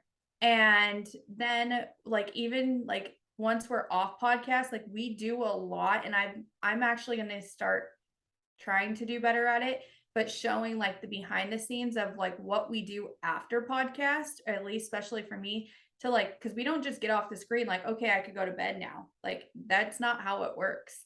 So trying to show that part, but also like, you'll see the emotional roller coasters, and you'll see in our, especially in our next upcoming episode, like for all of us, because our energy, all of us together, is a lot. And because we know the heaviness of the topics, you will be on an emotional roller coaster with us, and you will feel every emotion. So that's another thing, is that you see all of us do, is it's okay to share those emotions and let them out.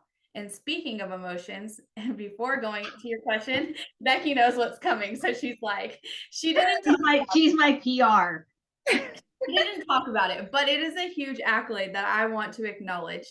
And Yes, talking about emotions. Yeah, talking about emotions, and like, even you gotta get it. Okay, you have it over there.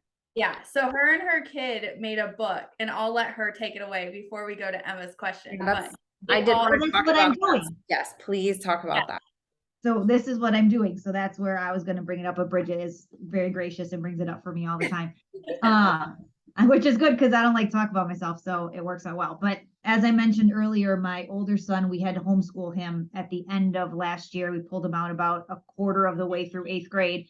And the intent was always that he would go back to school. He did this year. He's doing amazing. Thank God. He would not have done as great had we not did the reset last year. But there's two things that I wanted to do along with the like standard stuff he had to learn. I wanted him to learn about we haven't done a lot of it. We have to do more, but generals of banking, the idea of balancing a checkbook, understanding that you only have the money you have. You don't get to do all these things. He thought compound interest was fantastic. Like, what do you mean I can put only $5 in and in 40 years, it'll be 5,000 or whatever it was.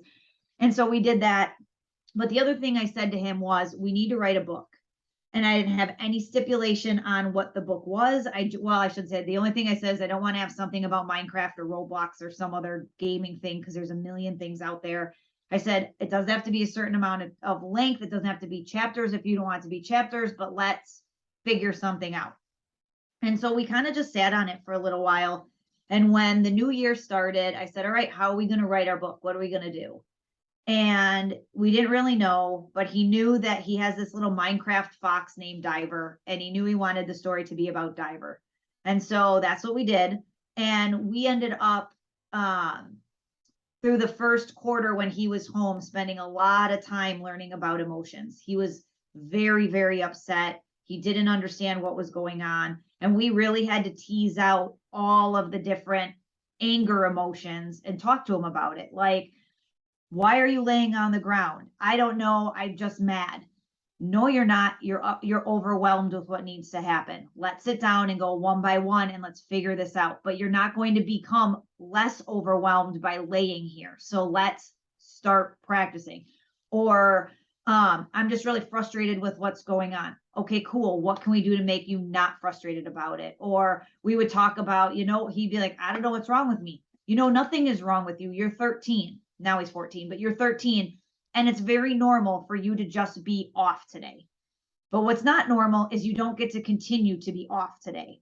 Go on a walk, go watch TV, go cry, go get a hug from somebody, whatever you need to do, that's what you need to do. But you can't continue to be this way. Your recovery, your change in emotion, that's up to you. What's happening now, that's totally normal. And I told her, I don't know how many times in the 7 months he was with me, I said, it's perfectly normal to be perfectly not normal. Just go with it. But you have to be able to keep doing better and getting better. So we decided that we were going to write a book on all of these emotions. And the book is called The Big Feeling of Being Mad. And it's a very, very short book. It's just a little kid's book. But the idea is that Diver comes home to his mom and says, Mom, I'm angry. And the mom says, I am mad. And the mom says, why are you mad? And he doesn't have any idea why he's mad. So she literally goes through and says, well, are you overwhelmed? He's like, I don't know what that means. So she gives him an example. And are you hurt? He's like, no, I don't have any boo-boos. And she's like, no, not hurt that way, hurt in your heart. Remember when your friends made fun of you, blah, blah, blah. Oh yeah, nope, I'm not, that's not why I'm mad either. And goes through about 5 different reasons why he would be mad, only to find out he was hungry. That's so important though. That was one of the big things I learned in some of the trainings that I've been through, like the emotional intelligence trainings, is just we generalize our emotions and sometimes they don't go away because we're not addressing them right. We're saying we're angry when maybe we're sad or maybe we're frustrated or maybe we're overwhelmed, but we're saying the wrong word. We're generalizing it. Yeah. And I think kids especially do that because they don't have the vocabulary necessarily to always understand the difference. It's an impulse. They've heard the word angry or mad since they were little. So that's what they know, right? Where as adults, we might have a more refined version of how we say stuff, but we even mess that up as adults. I just think that's important to put words to that, And that's part of why we wrote it. My goal is that parents can sit down and read this story with their kids and understand now what that means. Like even my mom, she's probably bought like 15 of these books. She's like the grandma that buys all the stuff. Yeah. And we were talking and I said something about my husband being upset and she's like, yeah, she said he would be mad. And I said, no, he would be hurt. And she goes, oh yeah, like Diver. And I was like, yes. So even my mom can learn all about this. And so we're actually not done. We're gonna write happy next and all of the different things that are happy. And then we're probably, so nobody steal our stuff, we're probably then gonna write sad and then we're gonna write bad. So we're gonna do a body safety sort of book too. And so it'll be a long ways off, but it's on Amazon. We self-published. And yeah, it was it was just a homeschool project. And we got it all the way to the end where he had it all like written out. And I was like, all right, now it's my turn to get it over the edge because I'm the one who needs to go find illustrations and I'm the one who has to get it all put on there. So it was really fun. And to look, really the big thing is to see how proud he is of himself. Like that's cool.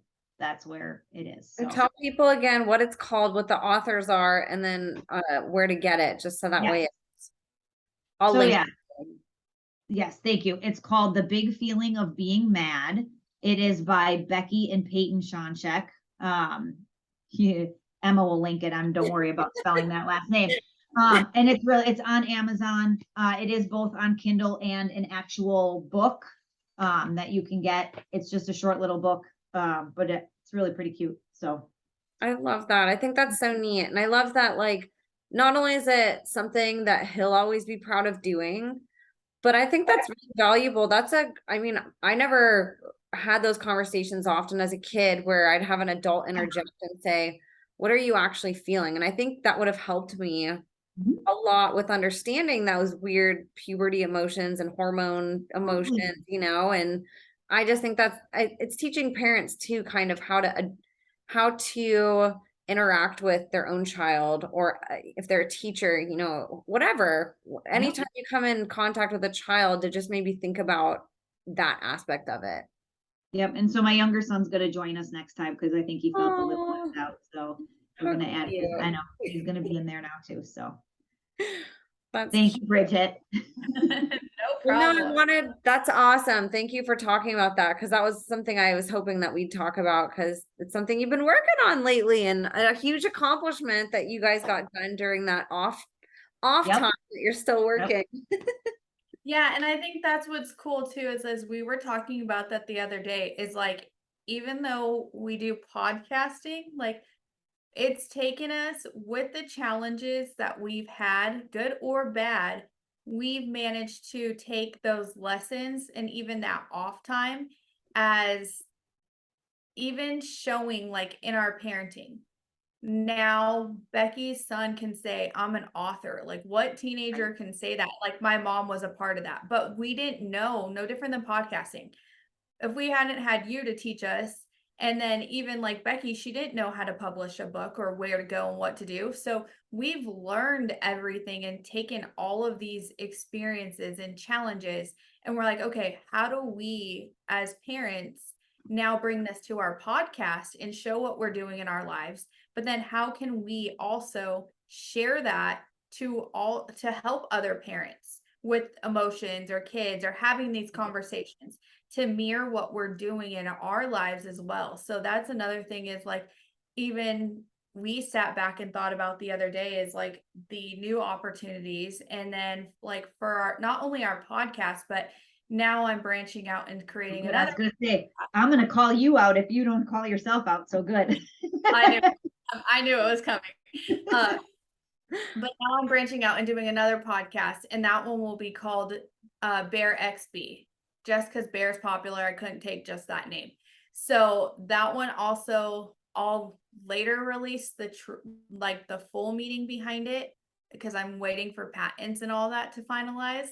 But that podcast will really be going back to the root of things. And then I will also be tying in, because of everything that happened with my daughter and emotions and social media and literally mental health and all of that, I'll be tying in an empowerment line.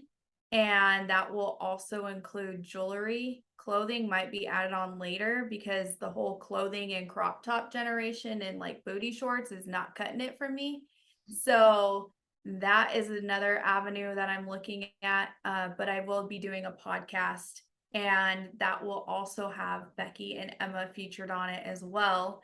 And really just sharing more, because we often have these heavier topics. I want to also share like even our journeys and separate it as well. So that will give us an opportunity for you guys to learn more about us, as well as like oftentimes on our podcast, it just, the emotions and everything, it doesn't feel right to be all like smiley, laughy, and bubbly, because we're always having the heavier conversations. And so we want to be able to share that part of ourselves to a certain extent with social media, and also with other people in our communities, and showcase like what we do as well in our lives. So I know for that podcast, I'm going to be going back to the root of things, and then it will still intertwine with all of our podcasts. You'll still see some of the survivors or different guests on that one as well, but I want to connect it all to another sister podcast. So we'll have 3. That's so amazing. You're both like giving birth to these new passion projects, you know, that you've really come to light with. And one of the things that I love is how dark these podcasts are and can be, and how you're finding a way to do something that brings you joy and that's brighter, you know, something that's a little bit takes the edge off of that heaviness that we're constantly covering. I'm so proud of both of you. That's really exciting. Thank you. Thank you. Thank- You as well. I was just gonna say same with you, because I know you're doing all the big stuff at your new gig, and so it's awesome to see. And I know you don't talk about it because it's not your platform, just isn't that. I mean, your podcast isn't, and so it's nice to see you happy and doing all of your hard work too, because you deserve Well, that. you know what it affirms to me? All of these weird pathways and changes and projects and things, it really affirms to me just how rooted we are in understanding who we are, you Yeah. know, and just how far we've come in our own journeys to say, okay, I'm gonna follow these things that might seem obscure, or I'm just gonna peel these layers away from myself and see what's revealed under there, you know, and to be vulnerable to what shows up whenever we ask for things or whenever we were praying on something. And I've just loved that. It seems like, you know, a few years ago, it was so rocky for all of us, not knowing if we're going to have jobs, not knowing what's going to happen, speaking out about all this stuff and all the opposition and losing things and people and places. And, you know, it's really nice to see that we're getting so much back from that effort that we made, and that we stayed true to who we were the whole time. And now, because we stayed true to who we are, the things that were and are meant for us are flowing to us, you know, when before it was kind of scary, you know. So it affirms to me, just like seeing you two, and you light up whenever you talk about these things that you're doing. It's beautiful.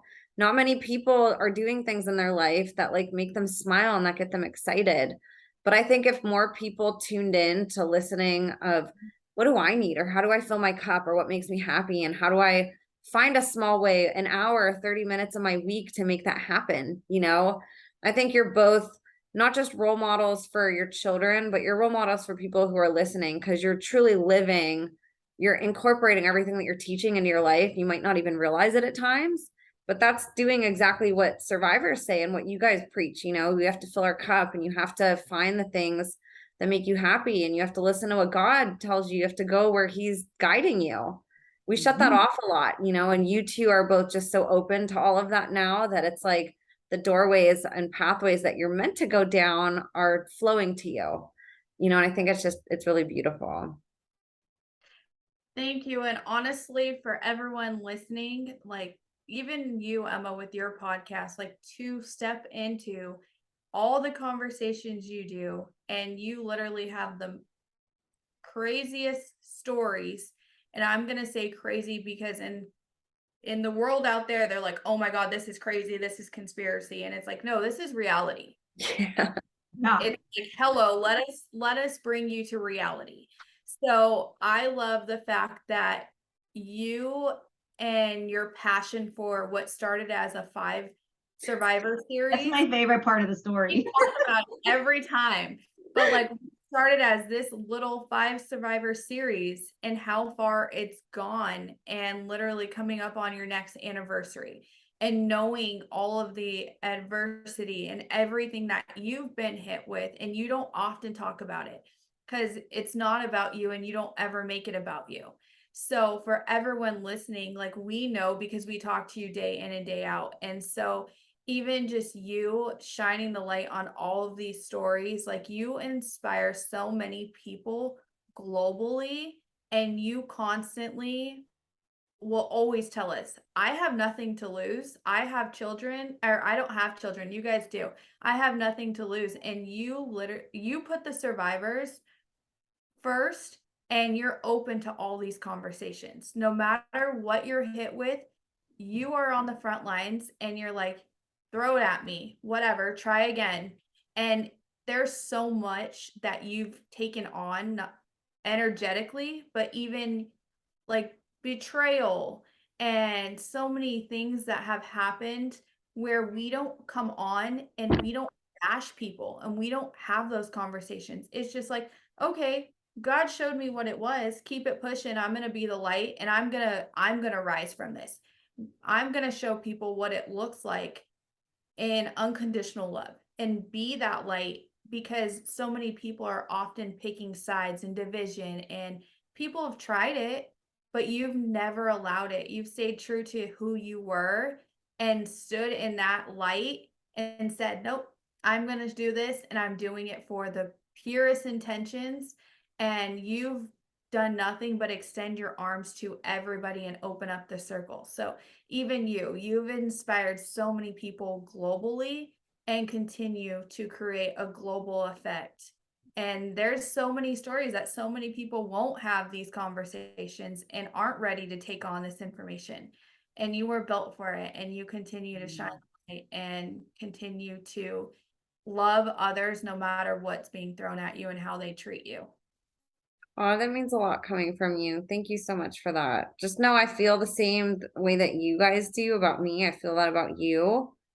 Like, you guys have been my rock. I don't know if I could have gotten through a lot of it. There were times I remember writing like, should I even put this episode out? I'm getting trolled so bad. Maybe I should just take a few weeks off. And you both are like, no, you better keep going, You got it. So it's nice to have, and then whenever conflict hits, I think there's a big value in, finding your community and finding your circle. You guys have walked me through stuff. Becky sends me prayers. She prays for me and sends me prayers that I can say over my home and over my car that has owls in it. And like, but it's like, that's really important to have that, because there is a lot that tempts us to stop what we're meant to do. And I think whenever you have people around you that keep you going and say, no, we're not going to let you stop. That's not what that's not what that's supposed to teach you. It might teach you more discernment, but it's not telling you to stop. Like, you need a Becky and a Bridget in your life. Everybody does. And I'm really lucky that I have And Emma. I was gonna say, I already have a Becky. I don't need one of her, but I need one of you.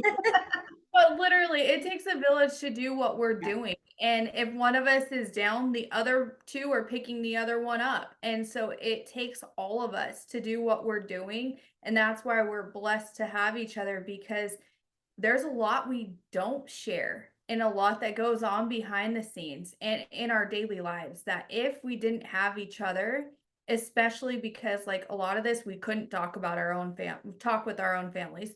We're not fully supported by our own families.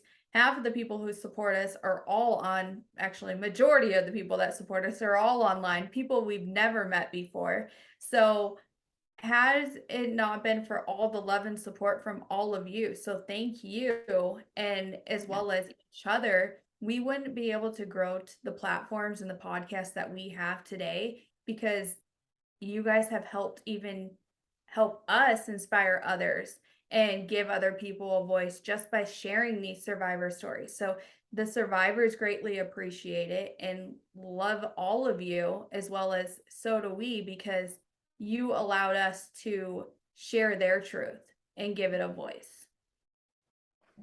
Absolutely. And I know we spent some time today talking about constructive criticism, and that was by design. We weren't trying to be negative today. I just think it's important that we let people know like what it's like on this side, and that we bring awareness to things that are on our radar, but at the end of the day, 99% of the interactions we have are amazing.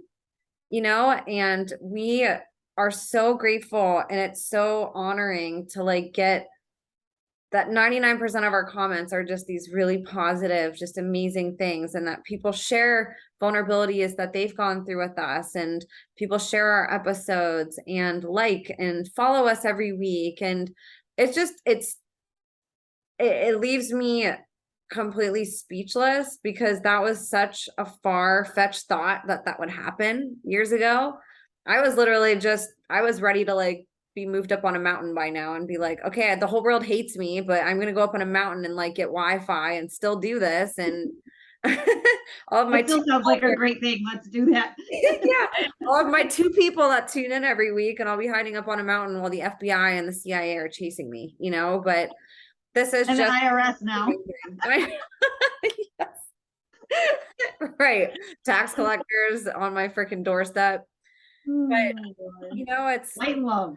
it's been really awesome just the support that we've gotten. So like Becky said, or Bridget, we couldn't do it without you guys, and you guys are ultimately what keeps us going. You know, I'll always have Bridget and Becky, and I could quit my podcast and I still have them to bounce ideas off of and to talk to, you know, but the podcast keeps going because all of you guys tune in and care. And that's what keeps us going with this. So we just thank you all. And do you girls have anything else that you guys want to talk about before we end for the night? No, it's great that we were able to reconnect, talk about this again, fill everyone up with what we're doing. Yes. Even though it's your platform, is there anything coming up? Because we haven't even been able to really connect. So you guys get it live. Is there anything coming up that you want to share that we don't even know about? Let's see. I'm lining up. I don't want to say yet because it's not all scheduled. I will say I connected with, some people might know Gary Wayne. I connected with him. He's bringing a lot of awareness to secret societies, but he's he'll be coming on in the next month or so. So that's exciting. And then I do have some really exciting interviews and people that I'm bringing back on, but it's not solidified yet as far as the dates. And I don't like to say something's going to happen and then it doesn't. But I have some really fun interviews that I think you guys will be really excited about coming up. And I'll put this out there just because I think it's not finalized yet and I don't have a direction yet, but I want to start, and I have a name for a cannabis podcast that I want to do. I was waiting for you to bring this up. So that's something that I am manifesting kind of the same way that I did this one. I have to be congruent with my feelings with it. And I have amazing ideas, but I'm still formulating them. But I will have a second podcast also that I'm excited about that will be tailored more to my ladies are crazy. Totally different than this, but still really exciting. It's something I'm really passionate about. So that's something else I'm working on. That's cool. Yay, I was waiting for you to say that. I didn't want to be the one to say that. I knew it was brewing, but I was like, is she still doing this? Yep, just in its very infant stages, but that'll be down the line. Probably might not even be as frequently as this one, might just be like once a month or something that I start with, but something that I'm passionate about doing eventually. So we'll all be birthing these little projects. Yep. I'm so excited for you as well. I would say for us, the only thing coming up, I don't want to drop names yet, just because, again, safety and all of that. And just even as we've said, we're focusing on mental health, is we've been also mindful about just jumping back into podcasting. So remembering to, like, even for us, set those boundaries and keep them. And also for our podcast, the next one coming up will be about, we have a lot coming up on social media, the underbelly of it, whistleblowers. We also talk about abuse, mental health, and the importance of being present, as well as, like, there's a song by Amethyst called Be the Generation, and it literally talks about everything going on in the world and how we're so stuck in the phone and what that did over the last couple of years to a society, but also to what it influenced even in her generation and how it affected her and anxiety and mental health. So we're bringing that one up, as well as talking about what we've done in the last 3 months more in detail, and mental health And then we'll have a whistleblower, as you've seen, like little snippets on our social media. But because that podcast is so heavy, that one we're waiting to do like snippets and teasers on, because of the information is very vile in it and does tie to the DOJ and to the FBI. So we will be bringing that to our podcast. So pray for our podcast that it doesn't get shut down. But yes, we'll be all working together and collaborating with a lot more people that we've been connected to, who have platforms, who are helping elevate the survivor stories in both of the podcasts. So that will be coming from our end as well. So exciting. Thank you for having us. Oh, this was so fun. I'm so glad we got to connect again. It was like having a normal conversation, but other people get to listen. So I'm really happy. Thank you guys for coming on here today and for sharing, and everybody listening. Please go support them. I know a lot of people that do listen to my podcast, listen to them, and they did take a break. And that was one of the reasons why I wanted to bring them back on, was to, they're back. So go support them. The work that they're doing is really important. It complements this podcast. This podcast wouldn't exist without them. And just because we say parenting, you don't have to have a child in your home. You don't have to have a child, period, to learn from it. We all were children, and we were all traumatized in some type of way. We were all hurt. And we all now as adults suffer the repercussions and side effects of that, and a lot of times unconsciously. So their podcast, it might be tailored to children, but remember that we all have that child inside of us that is saying, hey, look at me, help me heal. And those same tools of healing children and learning how to parent, we can do that within ourselves too, and say, where's that child within us that we can step up and heal and be that parent too. So it's a big metaphor what they do. And I want people to know that all walks of life can listen. They may have some episodes, they usually put disclaimers on if a child can't watch it, but that's the other thing. A lot of their episodes, you can invite your child and play it in the car or while you're getting ready for school in the morning, or just, allow that to be something that they can listen to. Upload an episode to the iPad, and that's what the kid listens to.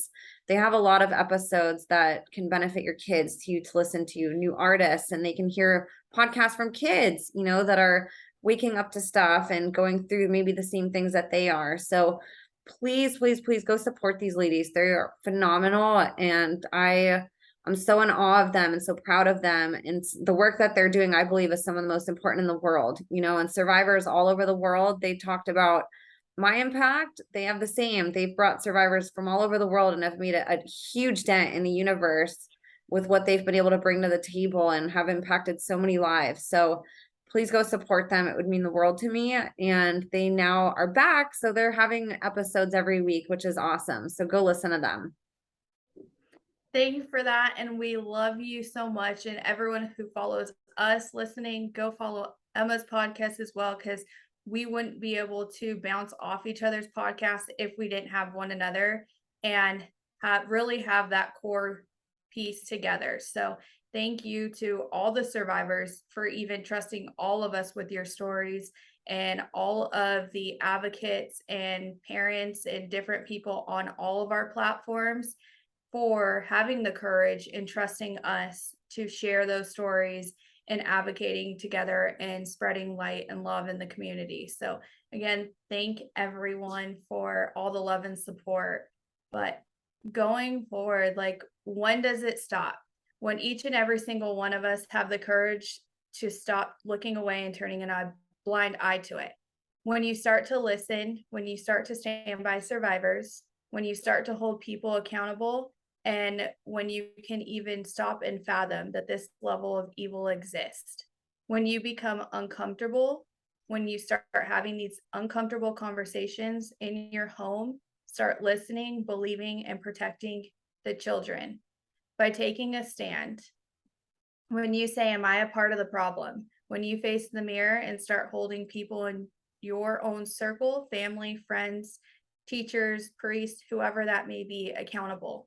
Law enforcement, when you put down your smart device and listen to your children and learn to be present. You don't live in the world that you think you do. Together, we must rise for the children and humanity. It starts with one person. It starts with you. Don't wait until someone you know has been speaking out and wishing that you would have listened. And don't wait until it's too late and suicide has been committed, in which now you wish you would have listened. It's never too late to do what's right. For those listening, you have a powerful voice, and we pray that one day God gives you the strength when you're ready to speak your truth, when you're ready to continue to shine your light and be true to who you are. Never let anyone dim that light. We are here for you. You are not alone. Survivors, and energetically, we know, especially during this time, as the truth continues to come to light, that it's heavy energy and it's a lot to take in, but continue to stand in your truth. You are courageous. You are a warrior. And together we will change this. You are enough, and enough is enough. Survivors, you're not alone. We hear you. We see you. We stand by you. Sending you love, light, blessings, love, the imagination, and Save Our Children podcast.